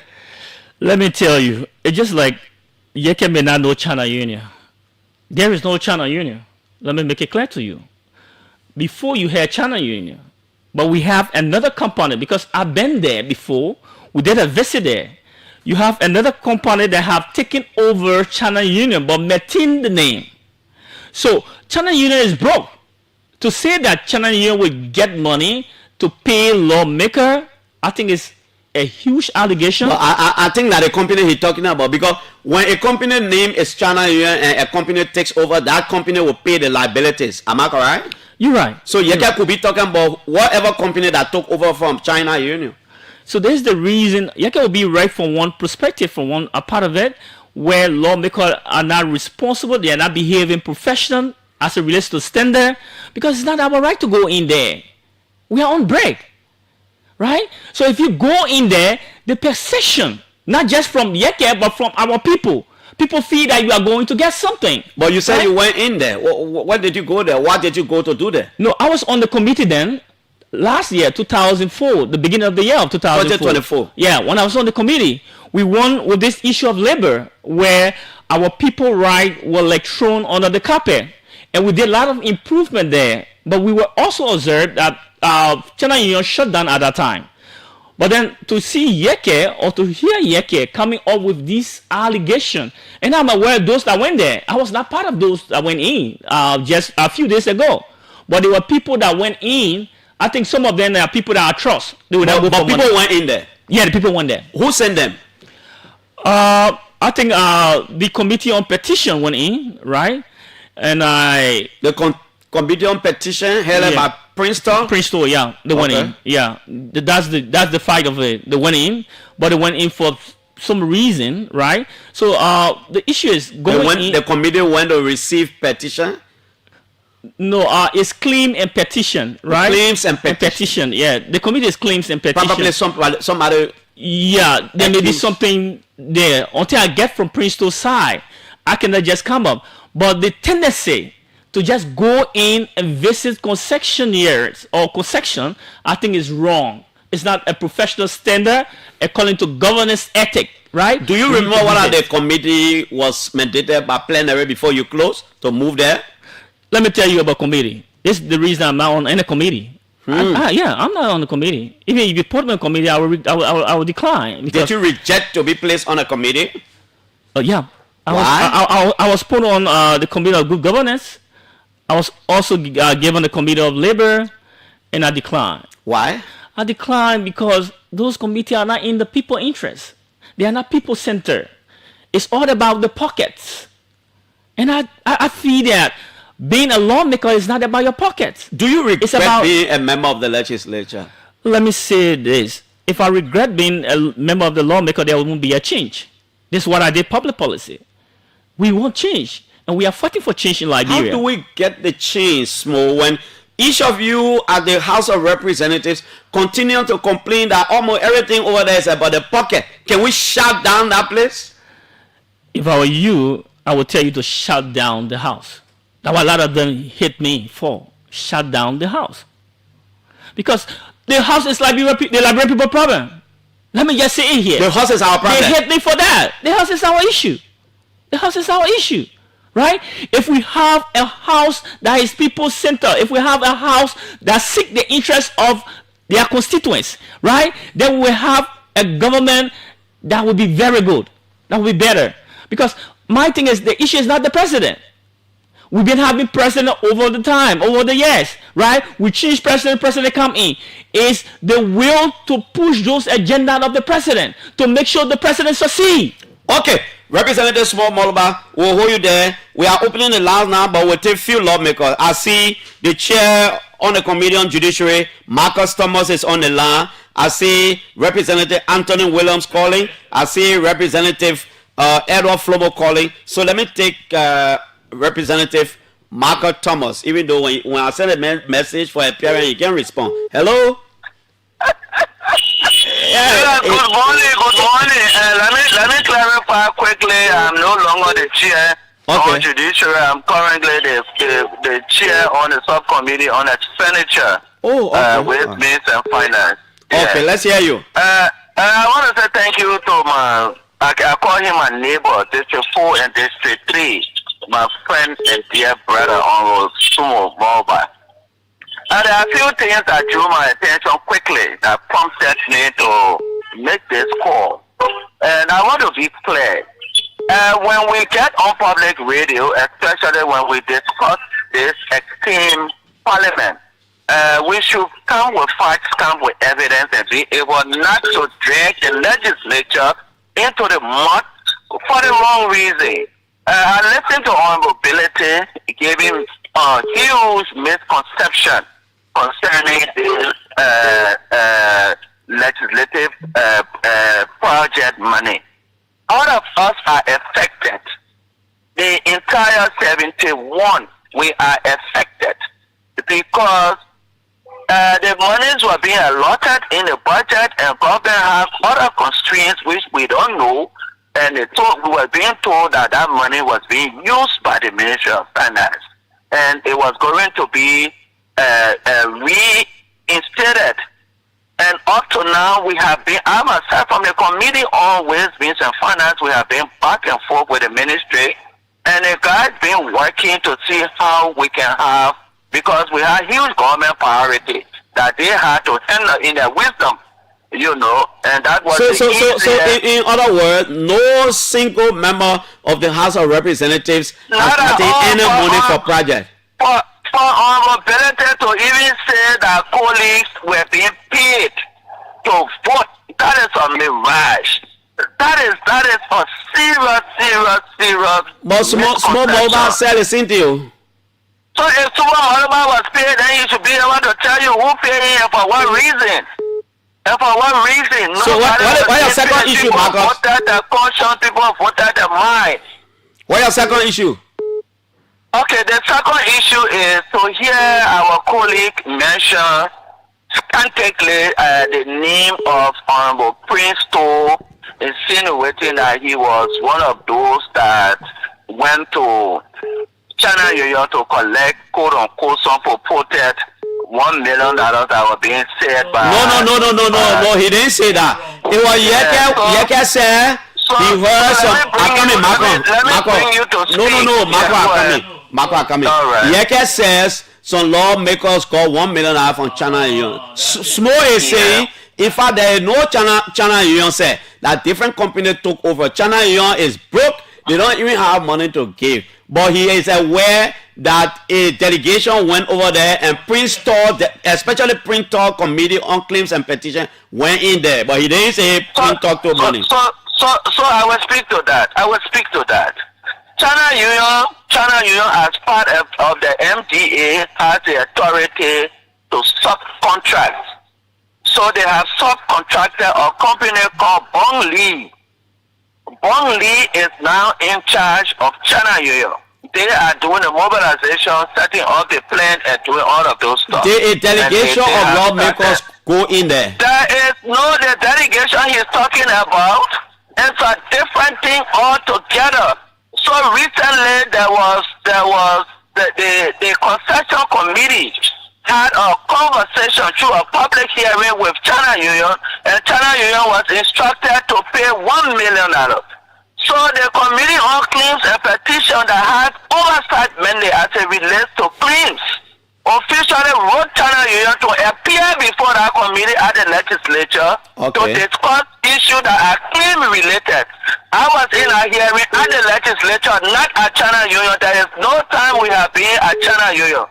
Okay, so thank you. Those guys appear before us and we discuss the claim-related issue that relates to the committee because I'm also a member of that committee. Marco, and you see sometimes I will invite you that why you go for you to count the radio. But thank you, I heard you already. Yeah, so there was no 50,000. Okay, thank you. Let me take another. Marco, just call your phone off. Let me take this representative Edward Flomo. Edward, you can call back. I will take you. Let me take a few of the lawmakers, then we'll go to the line, begin to take our callers, and then we can come back to Representative Small Moluba. Let me take Edward Flomo. Now, one mayor too that I can practically beg in the county radio. He said no, but they can one call. No time. Hello? Yeah, good morning, Clarence. Good morning. Let's hear you. Yeah, let me say good morning to the listening audience. Mm-hmm. I will find out It's okay. Let hear your side. So, I just want to speak on the issue about the funds that goes to lease. Mm-hmm. For District 13, I haven't received a dime. The first money that were appropriated in the budget, some 37,000, which all of the quotes I received up to present, I haven't received a dime. Marco Thomas said nobody now received any money. No, Marco Thomas talking about 2025 budget. I will speak to here. I'm talking about 2024. Okay. Marco Thomas and all of them received the first money, I think, including Smo in that place. In the studio they received. Yeah, I think Smo said it. He said he received it. Yeah, but I haven't received a dime. Okay. The first 37K that goes to lease for project for the district, I haven't received a dime. 2024. 2025 money that were appropriated 50,000. We are hearing it is alleged that it have been given to other lawmakers. I haven't received a dime. But what I want to say is, it's good that I listened to Michael Thomas when he said that the money was appropriated and it have been used by finance ministry. In a sense that finance ministry will go and use money that don't belongs to them, that were appropriated in the budget for project. They say government have competing priorities. Yes. But at the end of the day, they want to get four more months for the budget year to elapse. There are 4 more months. Okay. And then we're not hearing anything, and we're hearing that other people have been given the 50K. But nothing has said. List, I wrote list. They told me to present all of my documents, which I did, including the blueprint. Thank you, Edward. But up to present, nothing has been done. So I want to agree with Sumo. We'll do a joint resolution, sending for Lisbon and the final minister to speak on the project money. And Thank you, Smo. When the legislature returns, a few weeks from now, you'll be returning. Let me generally open the last line. 0777 700 995 555 995 995. Hello? Hello? Yeah? Good morning, my name is Daniel Quick. I'm calling from the Bolivar. Yeah?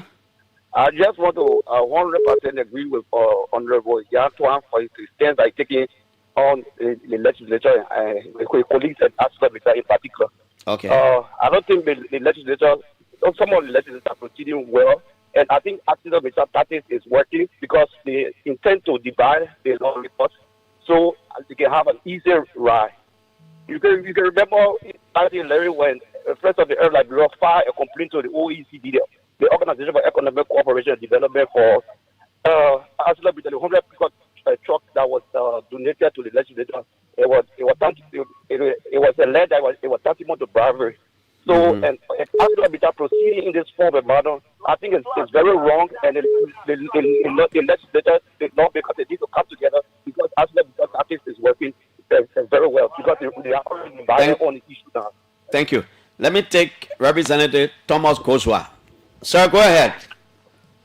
Good morning, Clarence, and good morning to Honorable Sumo in studio, and good morning to your listening audience. I just want to weigh in on committees that were being set up to move in to do the oversight responsibility. The issue that happened in Nimba was just wrong. No committee can move into to perform oversight responsibility when the complainant is not even involved. And it's just a matter of simple courtesy. Oh, we are going to perform oversight based on the allegation that you raised, and we are going in. So even if it's not a complainant, at least a member of the caucus should have been informed to know that this committee is there for a reason. But most importantly, what I want to say, the issue of committee working when the legislature is on break is just wrong. And now I've seen it's becoming a trend across the legislature. It's just wrong. When the house, either house, when we are closing, there is a caretaker body that is being set up. Those people are there to manage the affairs of the legislature until we resume work. And not for them to be carrying on actual functions or committee to be working when the legislature is on break. It's just totally wrong. And I intend to raise it immediately we resume. There should be no committee working when the legislature is on recess. There should be no committee working because we should be on break. When we go back, then we'll start to do. If the committee works now, who would they go to report to? Who would give the approval? Plenary is the highest decision-making body, and we're on recess. And they say they are working to take decisions, and they're not even making report to plenary. That's just wrong. Okay, Koswa. Your legislature here as well. Hello. Clarence, good morning. Good morning. Good morning, sir. Wrepue here. Yeah, Eric, let's hear you. Well, Honorable Buzwa just struck the hammer on the nail, and which is wrong because Senator Nyantuan complained of these people. If there is any way you are moving into the territory, the complainant who was better to have shown you where the people made promises and they failed to implement them. The schools, this project, this road, that road, who are led them through all of those things. But this is not the first time. I want to take it back. I'm not taking much of your time. The Ministry of Labor wants additional investigations, and the minister informed the Committee on Labor. Interestingly, the Committee on Labor invited that company. You know what happened? When we went there, I had my photo, the minister and myself went to Capitol Building, thinking that those people have got on bended knees and they paid the necessary fines and whatever. Well, got there, guess what? We met only the committee co-chair. The co-chair is from Nima County, a very young man, brilliant. He said, yes, we got to get to the bottom of this. Where is the chairman? Clarence, we asked for the chairman, we asked for the people, the entity. They say the entity had not come. Over 30 minutes, the entity had not come. Only for the co-chair to have called the people to say, why is it you people are not here? He said, well, you're already here. Your chairman came here with some people. My man, Baba, man. It was disgraceful. It was humiliating. And my Minister Charles Gibson just shook his head. He said, Aji, let's get out of here. From that day, we now carry complaint to the people who get people. Let me take Plebo Solican District Representative Anthony Williams, and then we'll go right back to Representative Small Moloba. Anthony, good morning. Good morning. Good morning, Clarence. Good morning, my former friend, my friend. Thank you very much. Yeah, we play our part of the PU at the time. Hey, but go ahead, man. Well, let me say good morning to my learned friend, Sumo Mova of District number 3, most around the county. There are few things I just want to speak to this morning, and then I will decamp from your radio. The first thing is that Sumo tried to justify the issue, but later he got straight away, and I want him to be clear today. Yeke Cordoba posted by the government of Liberia, I supposed to receive $22 million from China Union or whatsoever company. And then group of lawmakers went in and they were able to reduce the money from 22 million to 17 million. Then they gave them $1 million. That information is far from reality. Any intellectual that sits on your radio need to quickly nip it and get it off. Because you cannot provide a full disclosure of $22 million. China Union is indebted, or our company is indebted to the government. And then a lawmaker go back, whether they are 4, they are 5, they are 10, and go and reduce it from 22 to 17 and take $1 million. How can you do that for national? You know that. So you just need to press that one out and go to some real issue. So that but what does Small say? Small say it can't even be true because the company said broke. No, but you are saying you are trying to say just no teleport. It's not real at all. The reason why you see the national legislature is being blanketed engaged is that when colleagues go to conversation, they can be clear on some issue. Mr. Clarence, I come from the youth student background. I was one person that have had some thoughts about the national legislature, but then when I got there, the game is different. Now why you folk can always say? I'm saying now, listen now. The information that comes from the national legislature, some of that it can be false and misleading in the far from reality. But when colleagues come because of the gullibility of the society, they want to use it to get political capital. No, it's wrong. You said that to me. Most of the information that used to come again buffer chimo dala. No, I'm not saying buffer chimo. I'm coming there. I'm saying some of the information that comes from that place, they can't be true. Until you can establish it, they just give you one. I just pointed $1 to $22 million. That's not true. It's far from reality. The second one here is. The second one here is.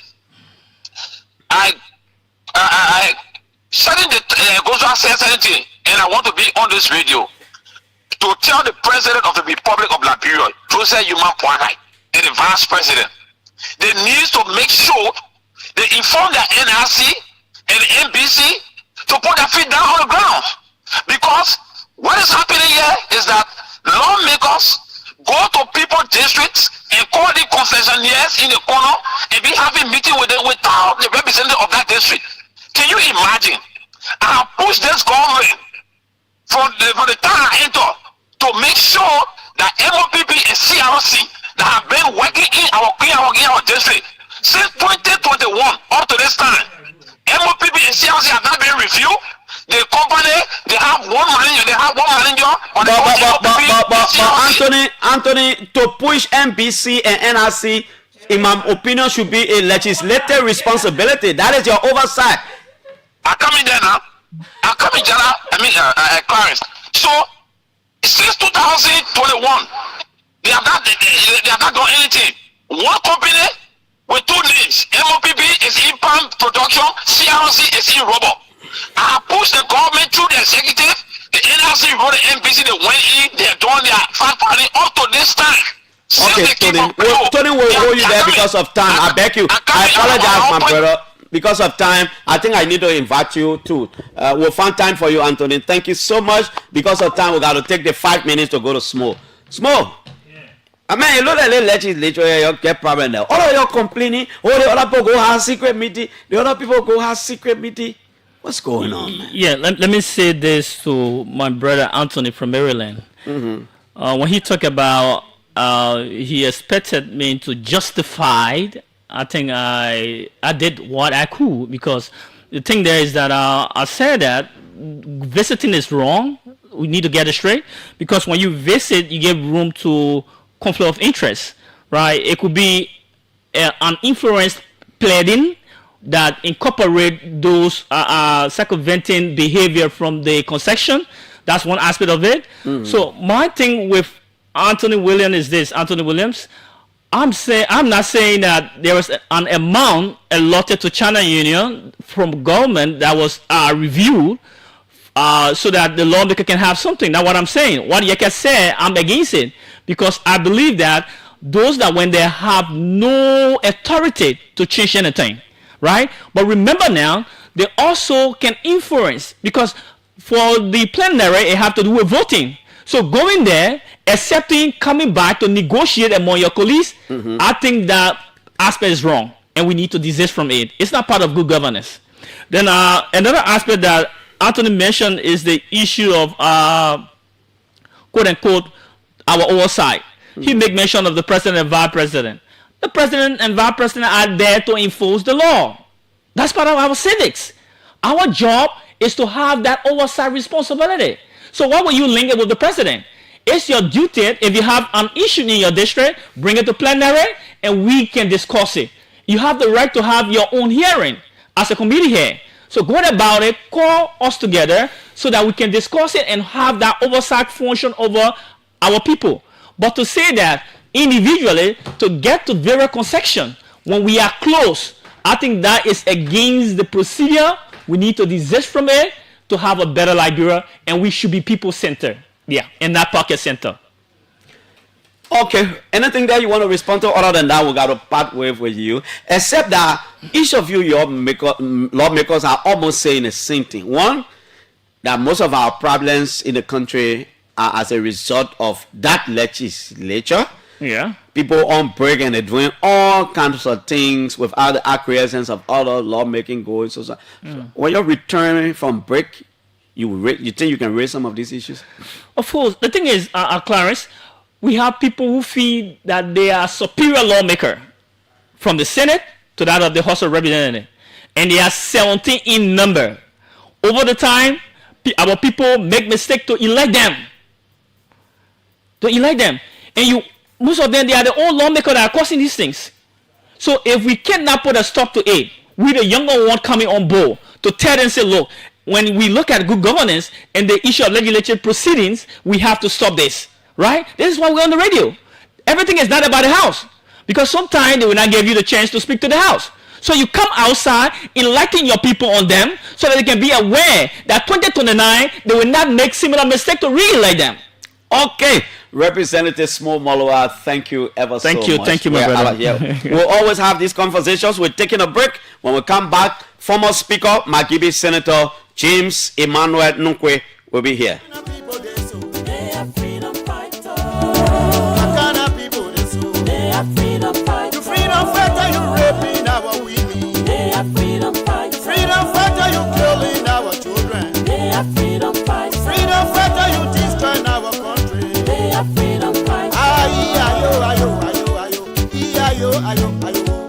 This is the OK Morning Rush. It's on 99.5. Thanks to all of you for always tuning in. Senator Emmanuel Nukwe comes in next.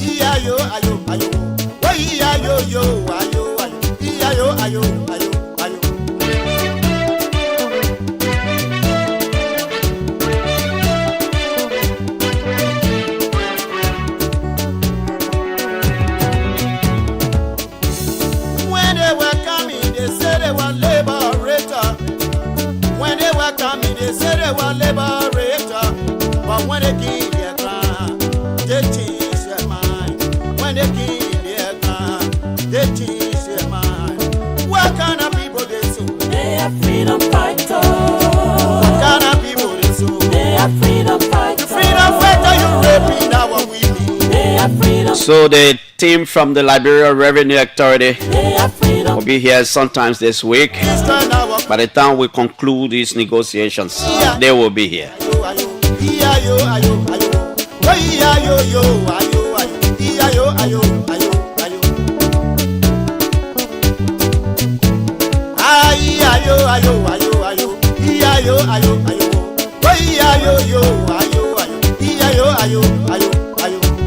Music.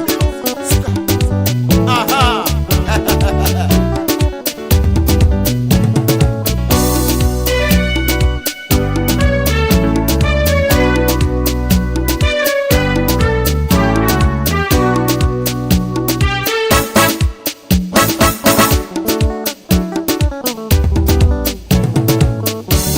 Wani majianye wara wa monyonyu weyan.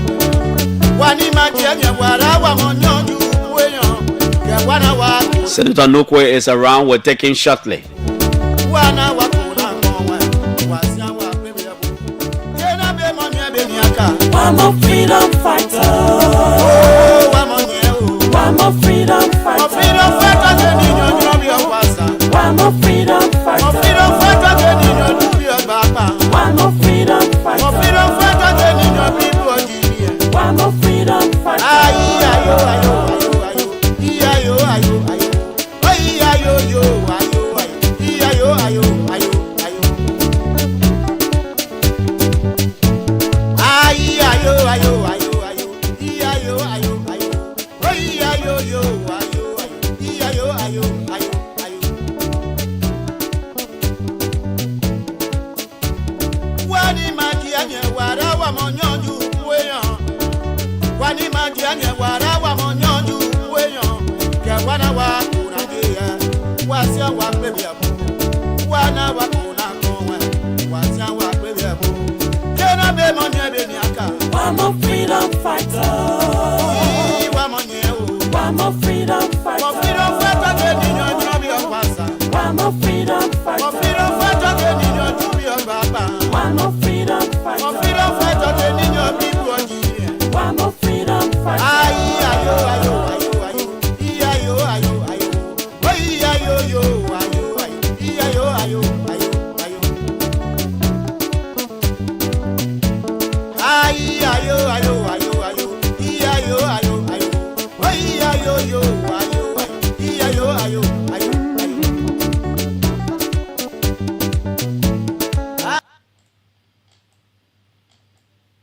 They are freedom fighters. Freedom fighter, you destroy our country. They are freedom fighters. Ayi ayo ayo ayo ayo. Ayo ayo ayo. Oyi ayo yo ayo ayo. Ayo ayo ayo ayo. Ayi ayo ayo ayo ayo. Ayo ayo ayo. Oyi ayo yo ayo ayo. Ayo. Let me take some comments from our comment section. That's Tommy Elliott. He said, Anthony Williams, focus on your district. Chanjik Bakba said, ha ha ha ha ha. Comrade Anthony Williams is saying of these allegations raised against the national legislature isn't true. He's laughing, you know. When they were coming, they said they were liberators. Okay, Senator Emmanuel Nukwe is here, and we'll begin the conversation very shortly. When they came their gun, they changed their mind. What kind of people they so? They are freedom fighters. This is OKFM 99.5. We have with us in studio former Speaker of the House of Representatives, Emmanuel Nukwe, a lawyer and a politician. He's now Senator of Margibi County. He's lucky. He was elected in 2005. 2017, he will run as a running mate to Joe Boakai. They didn't win the elections, but he will come back in 2020, surfacing as a senator of Margibi. We decided to extend Senator Nukwe an invitation because Representative Musa Belete has always accused him of being one of the real back pressing behind this whole executive policy change and the legislative influence. He says Nukwe doesn't talk a lot, but he's at the back influencing everything. Senator, good morning. It's good to have you, man. Long time. Yeah, good morning, Clarence. Thanks for having me. Good morning to all following the show. To see you is difficult, except we met recently. But sometime after every year, I see you one time. No. We all are busy now. I know. How is everything, by the way? Well, pretty good. Give God the glory. We're managing one day at a time. Yeah. Let me ask you one question today that people may not have asked you before. Were you considering the risks involved in becoming a running mate to Joe Boakai in 2017, leaving from your position as a representative, especially at the time when you were a speaker? Were you just taking a risk? You knew all the implications? Well, basically, everything happened for a purpose. Yes, indeed, there were risks. We calculated the risks. But again, whatever God has destined for you will surely happen. I'm here as a senator. We didn't win that time. But today, I'm here as a senator. The people might said to me, well, we did not reject the ticket because of you. We rejected the ticket because we didn't want a UP third term at the time. So come and be senator. And they voted me overwhelmingly. So I have no regrets. Yes. When some people thought all was politically over for you, not knowing you were, calculating your comeback. Did you see this thing coming? The senator thing, you were sure of winning? Well, basically, it was not something that I anticipated. But nobody knows the future. Things can happen along the way. All we do is to pray to our God, and then wait. Whatever God has for us will definitely come to pass, and that's what I believe in. I'm a child of God. And I know we'll go into the main issue, but I just want to ask you some of these questions. Now, even doing the removal of Alex Tyler, and I'm taking you back, I don't know why most of these lawmakers will always have this thing in mind that, look, Nukwe is not a talking tap, but he will pull the trigger. The talking tap in the context of maybe having press conferences and being in the public, but he's a guy who pulls the trigger. When he want it done, it's going to be done. They see you as that guy who influenced a lot of things from the back. Do you know that? Well, Clarence, let's leave that for another day. I'm here for a specific issue. So please. Are you a trigger puller? No, I'm not. I'm not. I'm a team player. I always like to work with a team. I always believe that when you work as a team, you derive good results and you're always successful. Wow. So I believe in teamwork. Except that the whole Tyler removal you were not seeing, but you will later somersault as a speaker. Well, that is behind us. Yeah. So let's move on. How is Magibi? Magibi is good. I think Magibi is okay. You're on your break now. Have you been to the county? Yeah, I was in the county yesterday. I was in Kakata in Langutan community where we inducted the leadership. In fact, a son of District 5 who moved in Kakata when we established Class A FM, settled in Langutan community. And then he was elected initially for a 2-year term. He said he was re-elected. So yesterday, the representative District 5 and I graced his occasion to have him inducted for the second time as chairman for Langutan community. Okay, that's good. Now let's move on. Recently, you wrote the Liberian Senate, and I know I read that communication. You wrote sometimes in June. I think the 30th of June has tend to be corrected, or probably that was the time the letter came on the floor. You had some issues with pricing, with storage at the LPRC. The Senate set up a committee investigated, made recommendation. The executive came up with something else. Since then, Musa Belete has been talking about it. He thinks it's not right. Others have been saying it's not right. Just give us a backdrop, if you were to historicize that your letter, what culminated into it, and all those kinds of things. Okay, so I want to give you a copy. Okay. Just what you have in your hand is called, and I hope you can put it on your page so that those who follow can clearly understand what we are discussing here. You see on the Ministry of Commerce and Industry Petroleum Pricing Structure. This is for 1st to 30th September 2024. Whenever there is an announcement for the prices of petroleum products, you hear the final figure. Perhaps 99.99% of Liberians don't know how many different charges go into that figure. So all of those charges, some of them are government taxes that go into the prices of petroleum products, are detailed in this petroleum pricing structure.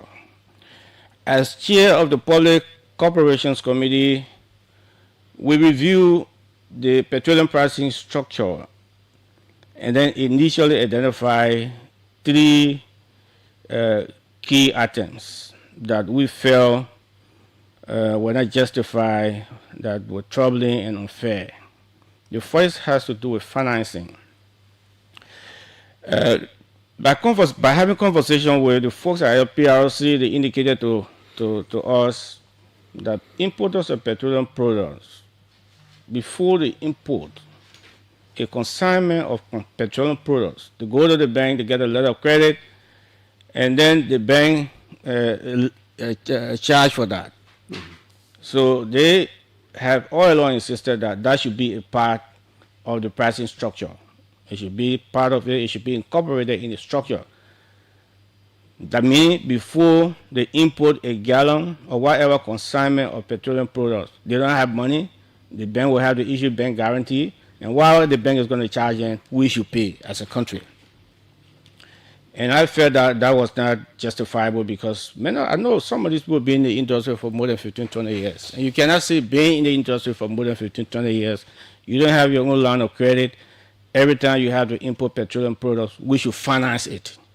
Practically go and credit the money, and we will pay the bank charges. The government. The Liberian people, because it's part of the price, it's like 2 cents per gallon that we have to pay. So we flag that in our communication to plenary. We flag the issue of storage because when from the inception of this government, storage was 35 cents. The new management team reduced storage to 30 cents. And then sometimes in May, they reintroduced 5 cents. The initial conversation was low. There's no justification for you to reintroduce the 5 cents. And then we requested that, okay, if you have to reintroduce 5 cents, we have problems in our counties. I recall even the president and I traveled to Gibi, where she boldly told the people that come the next budget, there will be road fund money appropriated to each county. And we've been having this conversation that we cannot continuously leave bulk money with the executive for road fund, and critical road works are not being done in our counties. So we've been discussing that in the next budget, we will portion of the road money for road works in each county. So when I saw that, I recommended that, look, let's move to 5 cents to road fund. That will generate annually around maybe $7 to $8 million. And then each county can have good amount of money to do critical road works in the county. They push back on that, but we were still having a conversation. Somewhere down the line, we asked them for details of this quote-unquote storage charge. They said that in the storage charge, they have their regulatory fees embedded in storage. All of their regulatory fees are embedded in storage. We asked them, what is the universal storage charge? They said it's around 5 cents. Okay, then why do you have 30 cents or 35 cents? They gave the same reason. All of our regulatory fees are embedded in storage. Then we asked, but the private tank owners are benefiting from the same thing as you were asking LPRC? Yes. Okay. And LPRC indicated that, yeah, we made it this way. We are trying to see how we can restructure it. But it's good that you are asking these questions. We all can work together to restructure. So we move on to evaporation. If you look at the page, the item 16, when you buy a gallon of gas, maybe you haven't known that, but every time you bought a gallon of gas, you pay 30 cents for evaporation, not for gas that go in your car. You pay 30 cents. As you see on the pricing structure, If it is a gasoline, it's 30 cents for evaporation.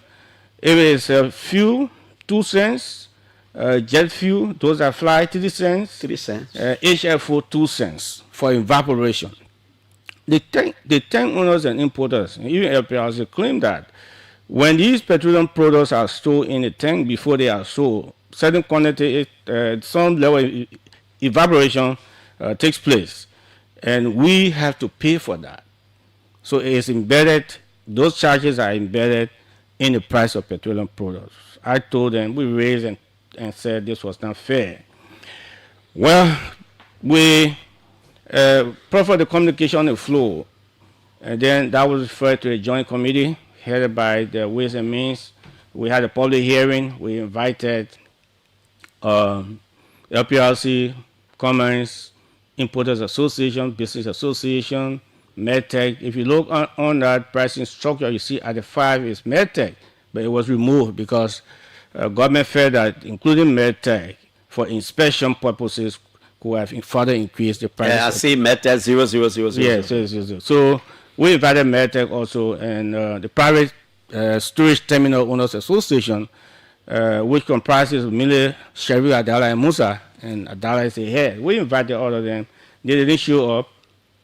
Comments and LPRC came. We had a conversation. They indicated at the hearing on the issue of financing. Now, look, financing was at the level of 4%. But when we came, we reduced it to 2%. But we are open to further conversation to either reduce or remove. But we need to have a conversation with the importers. We say, okay, but they are not here. So we move on to storage, and LPRC indicated, look, we made this thing like this, but it's quite troubling to us because we have all of our regulatory fees concentrated because we have been responsible for this. New players enter the market, and they are benefiting from it, getting fees for services that we are providing. And we've been trying to see how we could separate, but there have been a lot of pushback, but it's good that you are involved. So we look forward to working with all of you. So we ask, again, the question, what is a universal storage charge, 5 cents? We asked them whether they have petroleum pricing structure for some of the countries around us. They said yes. We have they gave us for Sierra Leone and Nigeria. And I will give you, I don't know if I sent it to you. So this for Nigeria is 2.58 naira per liter. And if you convert that to a gallon, it will be around 9 cents of 9 point something naira. And if you convert that to US dollar, yeah, it's less than 1 cent. This is the one for Sierra Leone. Sierra Leone is $4.70 per ton. Storage is $4.70 per ton. For gasoline, if you divide by 350, because 350 gallons in a ton. So if you divide 4.70 by 350, you get less than 2 cents. So what people are paying less than 2 cents for in Sierra Leone and less than 1 cent for in Nigeria, we are paying 35 cents here in Liberia. So we indicated to them, no, I mean, this cannot continue. Yes, it has been happening, but this is about time for us to right it wrong. On the issue of evaporation, we had a conversation, same as plain as is a universal standard. We told them it was excessive. So cut long matter short, concluded and then made a recommendation to plenary that we should reduce financing by 1%, since it was 2% then. And then storage, we should separate LPRC charges, regulatory charges from storage charge. So storage can be actual storage. And then for evaporation, we should reduce it to 1% until we could have further conversation and perhaps remove everything. Because one other issue we raised with them, the charges for evaporation, as you have on the petroleum pricing formula or structure here, as you see, only benefits the tank owners and the importers. And our question to them even was, what's about retailers? Why if I buy 2,000 gallons of petroleum products and take it to Ganta or Kakata and fill my tank and I have to sell for maybe 1 more 2 months? So is there? Are you saying that evaporation does not take place at that level? There was no answer. But evaporation is only for importers and tank owners. It's not for retailers. So we say it was grossly unfair. If retailers are allowed to survive on their margin, then importers and tank owners should similarly survive on their margin. So we did a communication, and then to the plenary made our report, and then the report was endorsed. We reduced storage to 10 cents, and then restructure included LPRC regulatory charges, and then the communication was sent to the president. The president and his team reviewed what we submitted to them. I'm quite sure they did a research and decided storage to be 5 cents. And they also decided that the 5 cents we opted to be added to road fund, they also added 4 cents and made it 9 cents, and said that instead of it being to road fund, it should be supported, I think, to county roads or county equipment, since government is contemplating bringing in yellow machines to do road works in the county. This money was going to help the counties. They also included 2 cents for social services. So those two amounts, those two charges will raise an amount of maybe 16.7 million annually. That will help the counties. $13 million will be going to the counties. 3.2 or 3.7 million dollars will be going for social work, for different programs. So that's where we are. Thereafter, as you rightly said, Musa got inflamed and he began to attack. But I'd like for you to critically look at the pricing structure. I will give you 3 documents that will clearly demonstrate that Musa is very wrong. If you look at this petroleum pricing structure, you see item number 1 is what you call the Platts, 2 premium freight and insurance. So you add the Platt charge to the premium freight and insurance, you get the total, then you add the financing, and then you get the total per metric ton. So from there, you come to government charges, item 8, government taxes. You have import levy, 25 cents added, sales tax, 20 cents added, surcharge suspended for some of them, and then custom user fee suspended for some of them. From there, you come, the heading, see, I want you to see the heading. It says, add LPRC charges. Charges. Do you see it there?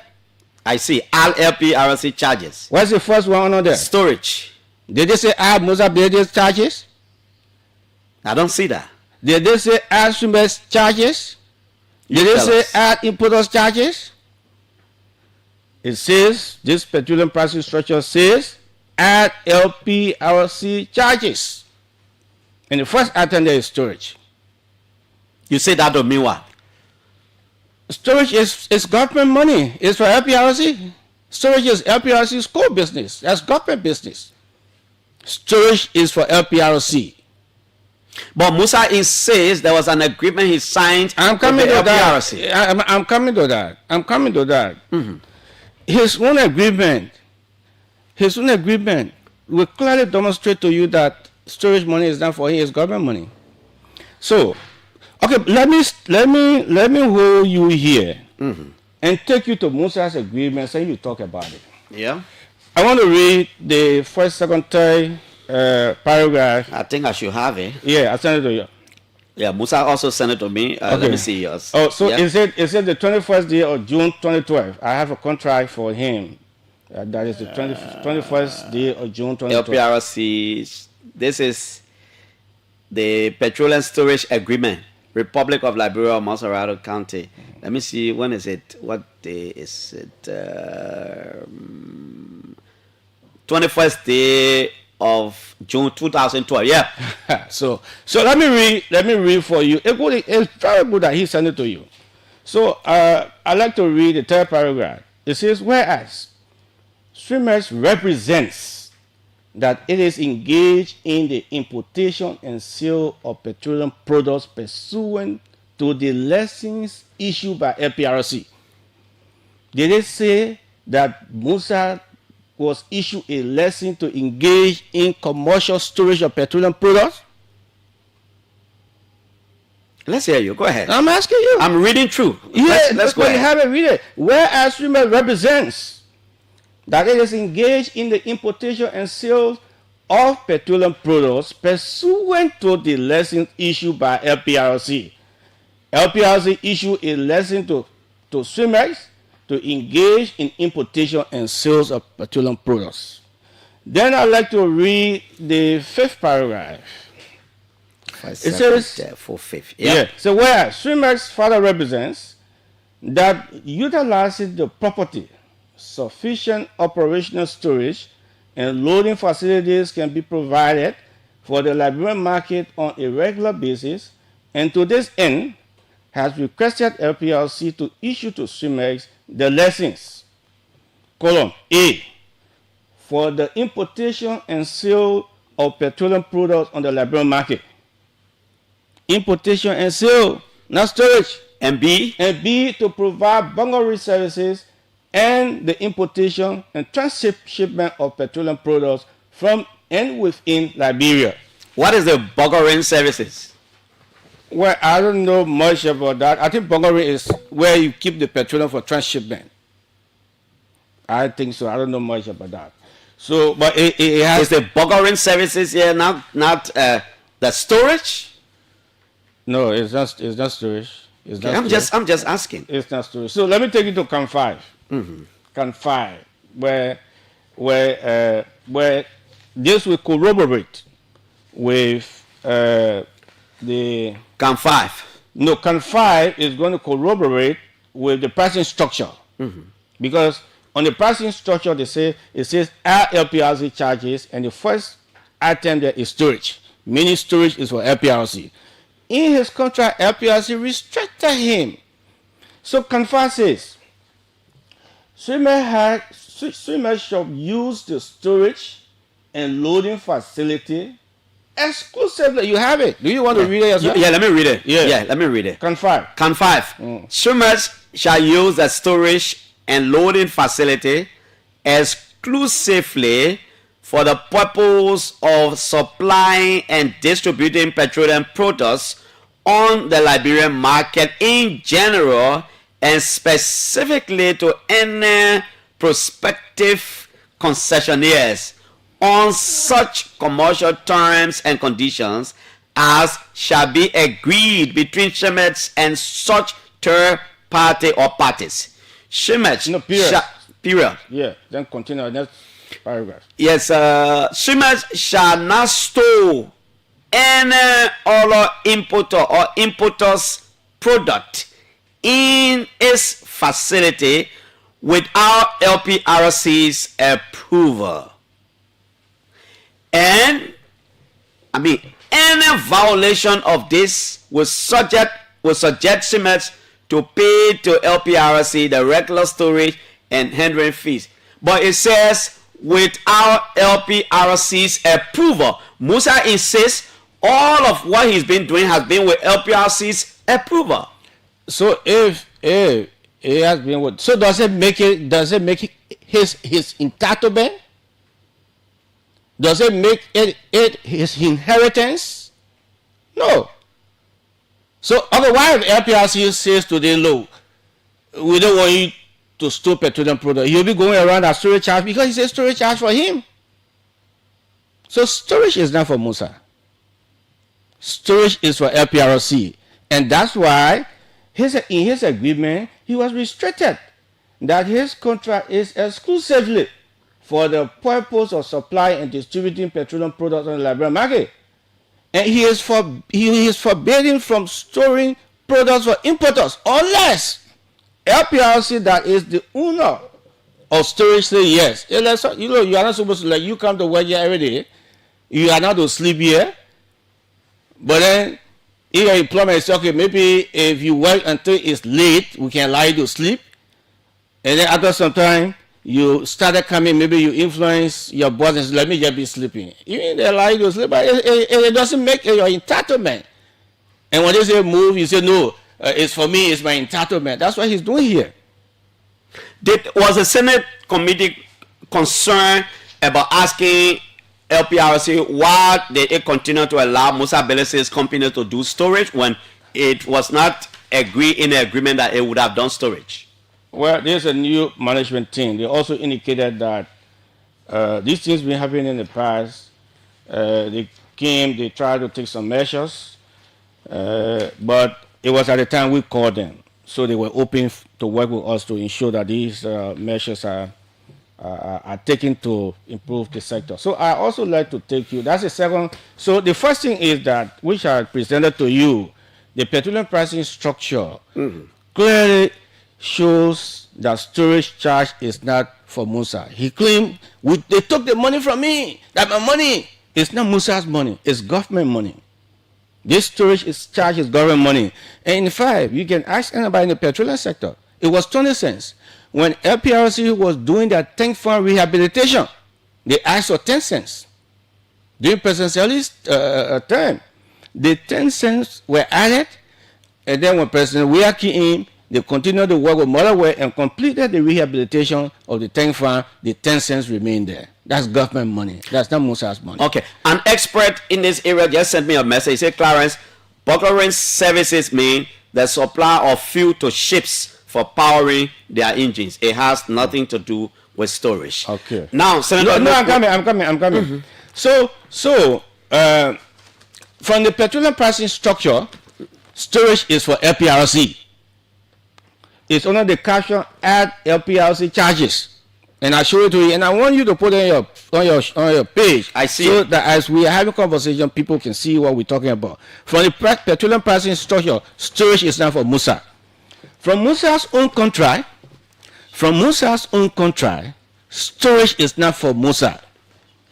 Musa registered his company for the importation, distribution, and sales of petroleum products. And what he has been doing is like you register your vehicle as a private vehicle, and the next day you commercialize the vehicle. That's what he's been doing. What led to this communication, Senator Nuku? I'm coming. Let me don't try to impute it. So from his contract, he is not entitled to storage. He didn't register. He doesn't have a contract with LPRC for storage, petroleum storage. Then I want to take you to an act granting exclusive rights to the Liberian Petroleum Refining Company for the importation, sale, and distribution of petroleum and petroleum products within the Republic of Liberia, approved July 26, 1989, published by Authority, Government Printing House, Ministry of Foreign Affairs, Monrovia, Liberia, July 31st, 1989. I sent this to you this morning. Yeah, I also have that. Okay, so please go on the third page and read the first paragraph there. I want you to be full. An act granting exclusive on the third page. No, the second. Yeah, third page. Third page. Where you have any law to the contrary. No, the first paragraph. First paragraph on the third page, section 2. No, it's not a section. This here. I said it to you. Yeah. Okay, but I will just read it. Can I just point out here? Let me read it. Yeah, here. Okay. Right here. The Liberia Petroleum Refining Company shall be the sole and exclusive wholesale distributor of petroleum products and shall have the right to choose and or designate persons and entities that shall be given or provided products for retail, sale, and distribution. I see it. No, that's all? No. That's all? No, let me read it. You didn't read it. The importation of all petroleum products for Liberia domestic market. That's what you read? But where your finger was is where I read. No, there's a paragraph here. This paragraph. Oh, okay, the first one up there. Yeah, like I said, the first paragraph.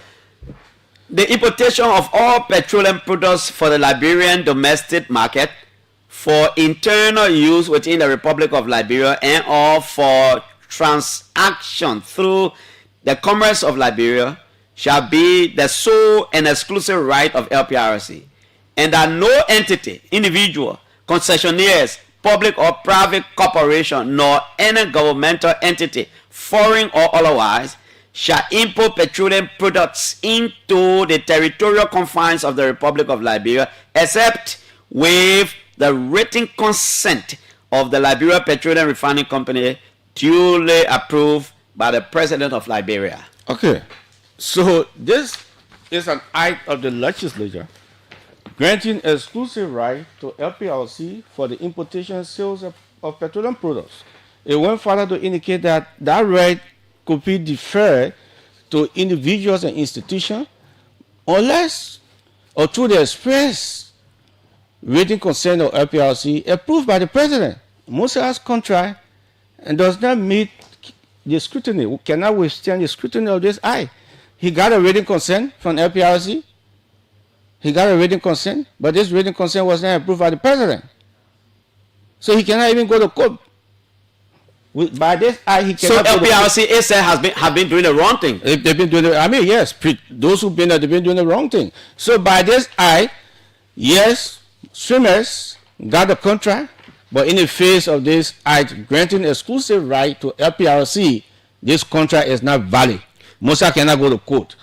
On the other hand, by his own contract, by the provision of his own contract, lessons given him for importation and sales of petroleum products, and especially in Camp 5, where he was forbidden from importing any importer's petroleum product except with the consent of LPRC. But Senator Nico, this agreement, the last one, the petroleum pricing structure. That's why I told you to put this. We'll put it on the screen. Don't worry. Supposed to see it.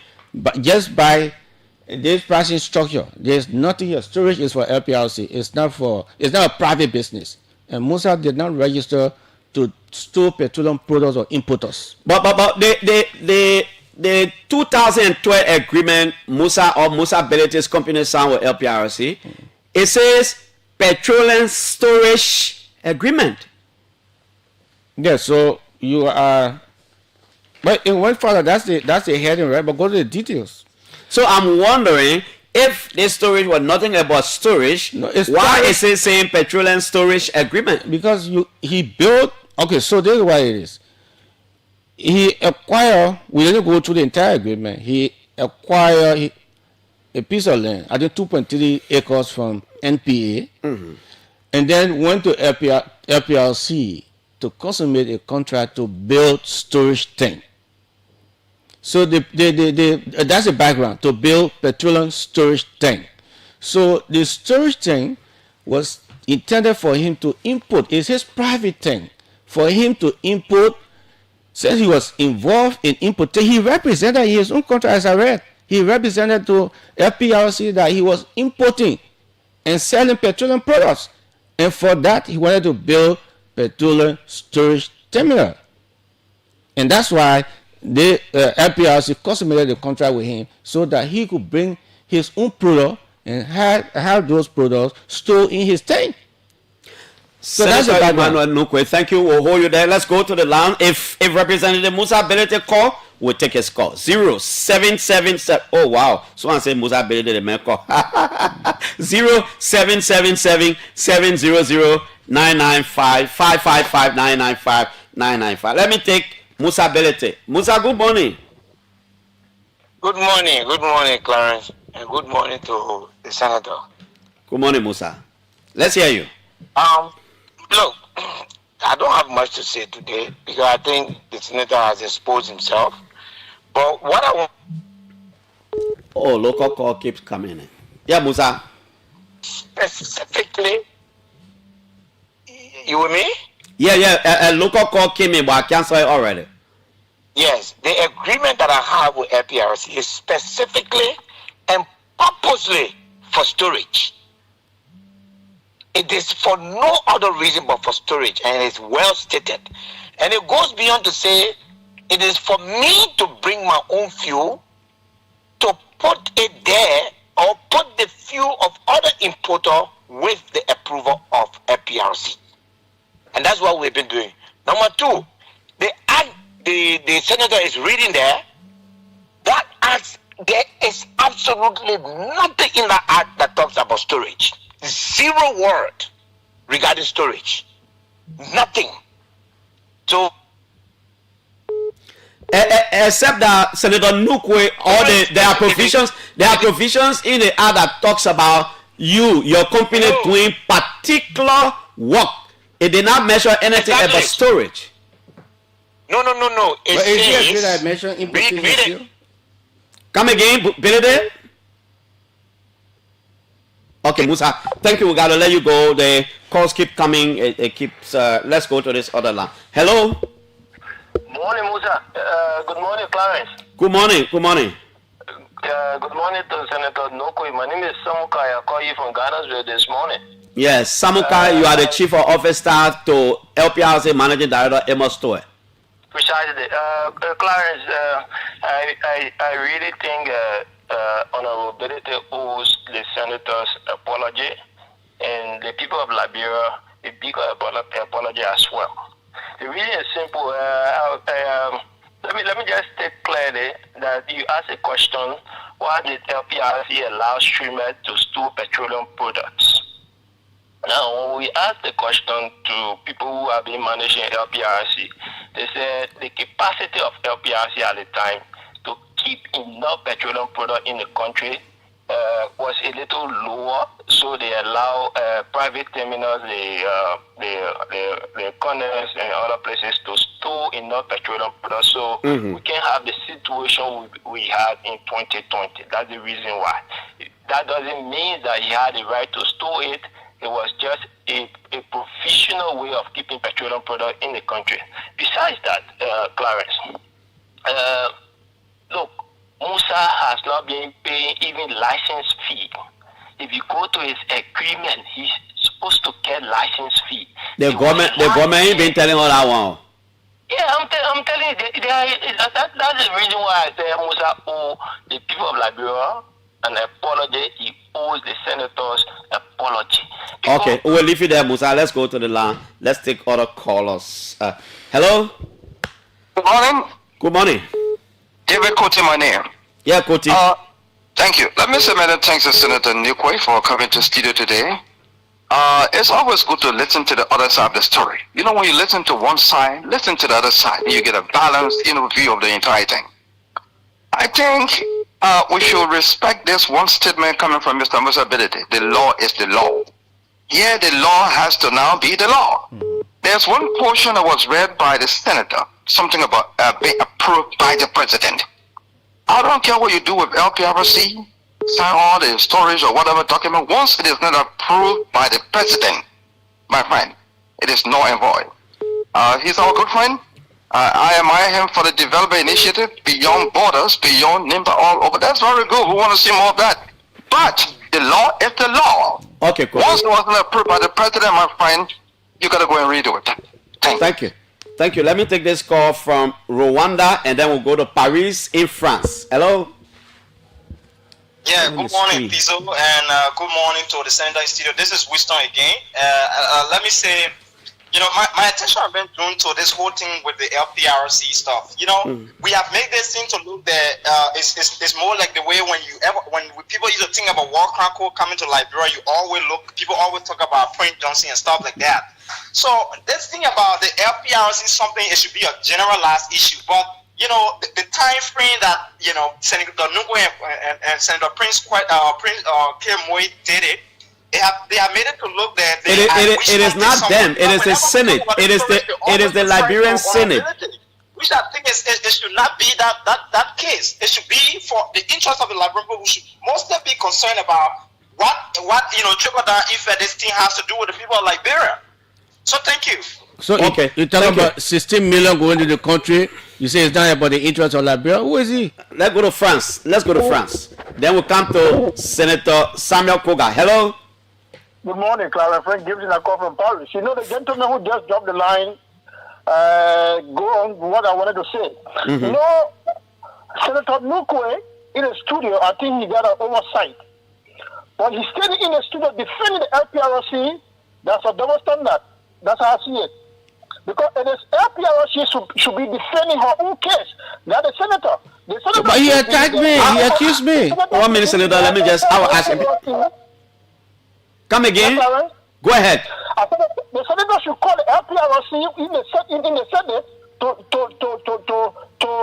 know what is happening. But coming into the street defending LPRC, I think that's another. No, but the senator said that the committee called LPRC. LPRC went there and gave them information. The LPRC should come in the street to defend the side of the LPRC.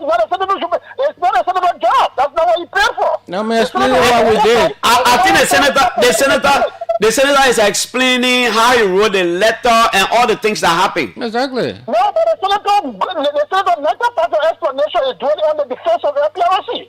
Okay, Frank. Let me hear Senator Samuel Koga on this one. Hello? Yeah, good morning, Clarence. Senator, good morning. Good morning to my lender colleagues, J. Emmanuel Nokwe.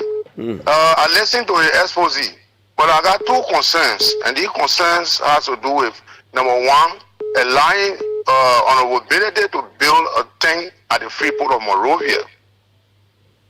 Okay. Then the second aspect has to do with the law that says that the president is the only person that authorized. Let me cite you to a memory. Article 34 of the 1986 Constitution provides that the legislature, more especially from the House of Representatives, shall levy taxes and other fees and etc. But this identical law, we apportion it to the Ministry of Finance in terms of regulating taxes, and besides that, even giving tax incentive, which it is a responsibility of the House of Representatives. That right has been given to the Ministry of Finance. Now, if you allow this gentleman to build a thing on your grounds, automatically, how do you expect him to bring his things?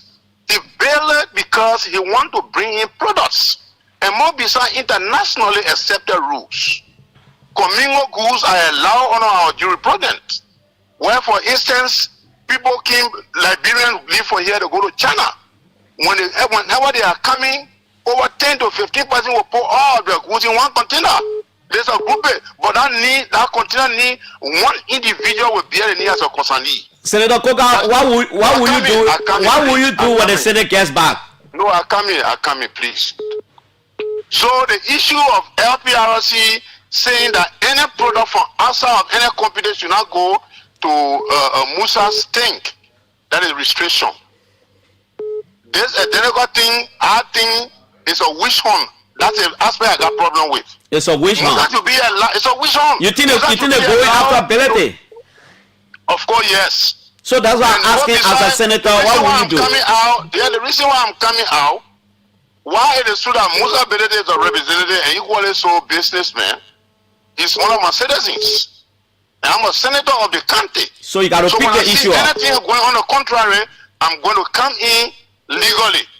The issue that has to do with restricting that anybody that comes with products should not store in Musa Belede thing. That's where I got problem with. Senator, thank you. You don't do that. Thank you. You don't do that. Thank you. Thank you. Senator Koga say the man I said he will take issue with you. Hello? Good morning, Piso. Good morning. Let me say good morning to Senator James Emmanuel Nukwe. My name is Joe Kamo. I joined you this morning from Lower Magibi County. Yeah, Joe. Piso, let me appreciate the senator for a deliberation this morning. And you see some of us, we the ordinary people, we see the advocacy of the senator to be in a rightful direction. For a long time now, these importers have been exploiting from the ordinary people. Just imagine some of the plan of the senator online. Can you imagine we're paying for evaporation fees as ordinary people? Which kind of wickedness is that? Okay, thank you. Hello? Good morning. Good morning. Good morning, Clarence. Thank you. This is Fanny Dugley. Yeah, Fanny. Thank you for the opportunity. I've been following the program, and thanks to Mr. Nikwe for the clarity provided. And I think what he said actually makes everything that many have been saying, pundits and critics have been saying about this petroleum saga.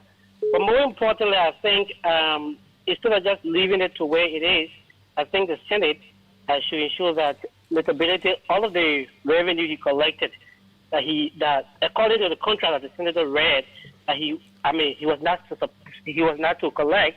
I think it's about time he provide accountability of those funds. But he was collecting them with the consent of LPRC, my friend.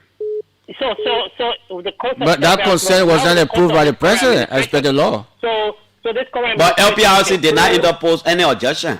Yeah, it doesn't make that. Thank you, that doesn't Bonnie. make it Thank you. right. Let me take a call from Minnesota in the U.S. Hello. Good morning, Mr. Jackson. Good morning. And good morning to Senator Nuk. And good morning to Senator Nukwe. I'm Thomas William calling from Minnesota. I want to quote Mr. Berede. The law is the law. My question goes to the senator in studio. Mr. Senator, thank you very much. And this is the reason why you have to visit the radio station frequently than once or twice a year to provide the kind of clarity. Well, I have a question. Given what we have heard, are you saying moving forward, Musa Berede is going to pay rental fee for being engaged in business? Because all our law there's a provision for people who are engaged in rental activity to pay rental fees to the government. Are you saying, I want you to be clear and tell the Liberian people moving forward, after giving the clarity and the distinction between Musa legal business, are you saying moving forward, saying he's involved in rental activity, is going to pay rental fees to the government, and when will this take effect? Thank you very much. Thank you. Let me take the final call. I'm sure also from outside the country. Then we can go back to Senator Nukwe. Hello. Good morning, Clarence. Yep. Good morning to Senator Nukwe. Clarence, thank you for the opportunity. I have already respected Senator Nukwe. I have no. Just call your name and where you call from. My name is Chris Maker T, and I join you from Lagos, Nigeria. Okay.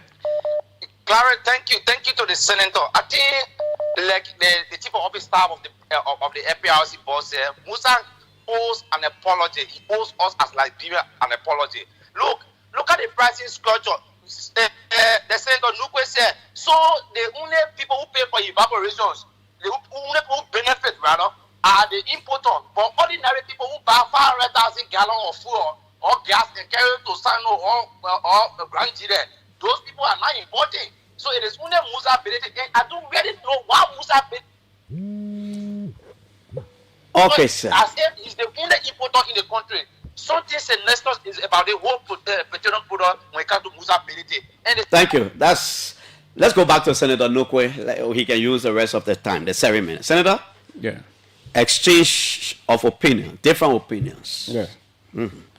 Okay, so thank you. The first thing is that Musa said. Okay, out of courtesy, I would take Senator Prince Moi. Okay. Senator Moi, let's hear you. Thank you, Clarence, and good morning to our former speaker and the great senator of Maigibi County. Good morning. Sorry, I just left Bangad. I've been trying to get honor coverage to court. I know you almost closely, but let me just say thank you to Senator Nukwe for laying out the issue clearly. Clarence, in this country, some of us that don't visit the radio station every day, people tend to use our names wrongly in providing information to the public that are not factual. And thanks to Senator Nukwe for taking out the time to sit and explain what has transpired regarding the storage fees and other charges within the petroleum industry. And like all of us have said, one thing that baffled me that Liberians are not getting, for Honorable Musa Berede to keep saying, they took my money from me, I mean, and nobody thinking about stopping him from saying that. That's not his money. That's not his money. That's the Liberian people money that for some reason he has been benefiting for so long. But it doesn't mean that it can't stop now.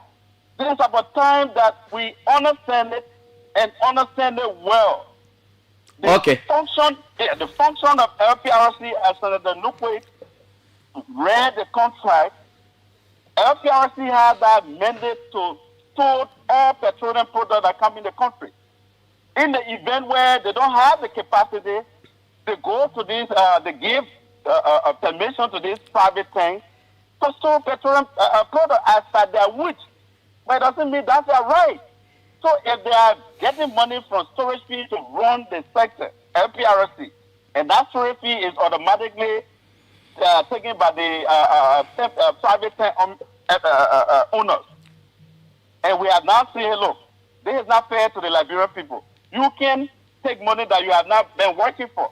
Is that something for somebody to be passing around saying, hey, they're taking my money from me, they're witch hunting me? Who else in that sector has come on radio to condemn the action of the president and the Senate? Nobody. Okay, Senator Moy, thank you. Thank you. It means that you cry all over on the radio station. That means that something, and you've been doing correct for us to say them fold our hands.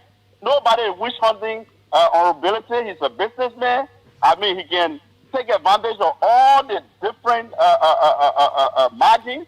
I mean, he can import his petroleum product, so in his tank, get the importer margin, the retailer margin, the distributor margin. He can get all the margins. Okay, thank you. And something we are after. So thanks to the senator for taking off his time to let the public know. Sometimes I think we got to be going on all the radio stations. Thank you, Senator Moy. Thank you. Yeah. Senator Nukwe, let's hear you. Yeah, so I like to begin with the concerns of Senator Koga. He talked about Musa building a tank. And I'd like to encourage Senator Koga to read the contract. The contract that Musa signed. Musa signed a contract to build petroleum tanks pursuant to the importation license issued him by LPRC. And he stated, I read it. Maybe I should read it again. Whereas Streamers represents that it is engaged in the importation and sale of petroleum products pursuant to the license issued by LPRC. And I read the other one. Whereas Streamers further represents that utilizing the property he leased for NPA is in this contract. Sufficient operational storage and loading facilities can be provided for the Liberian market on a regular basis. And to this end, has requested LPRC to issue to Streamers the license A for the importation and sales of petroleum products on the Liberian market, and B, to provide bunkering services and the importation and transshipment of petroleum products. He acquired a portion of land from the port, and he went to LPRC and said, I have a land, I'm engaged in petroleum importation, but I need my own tanks.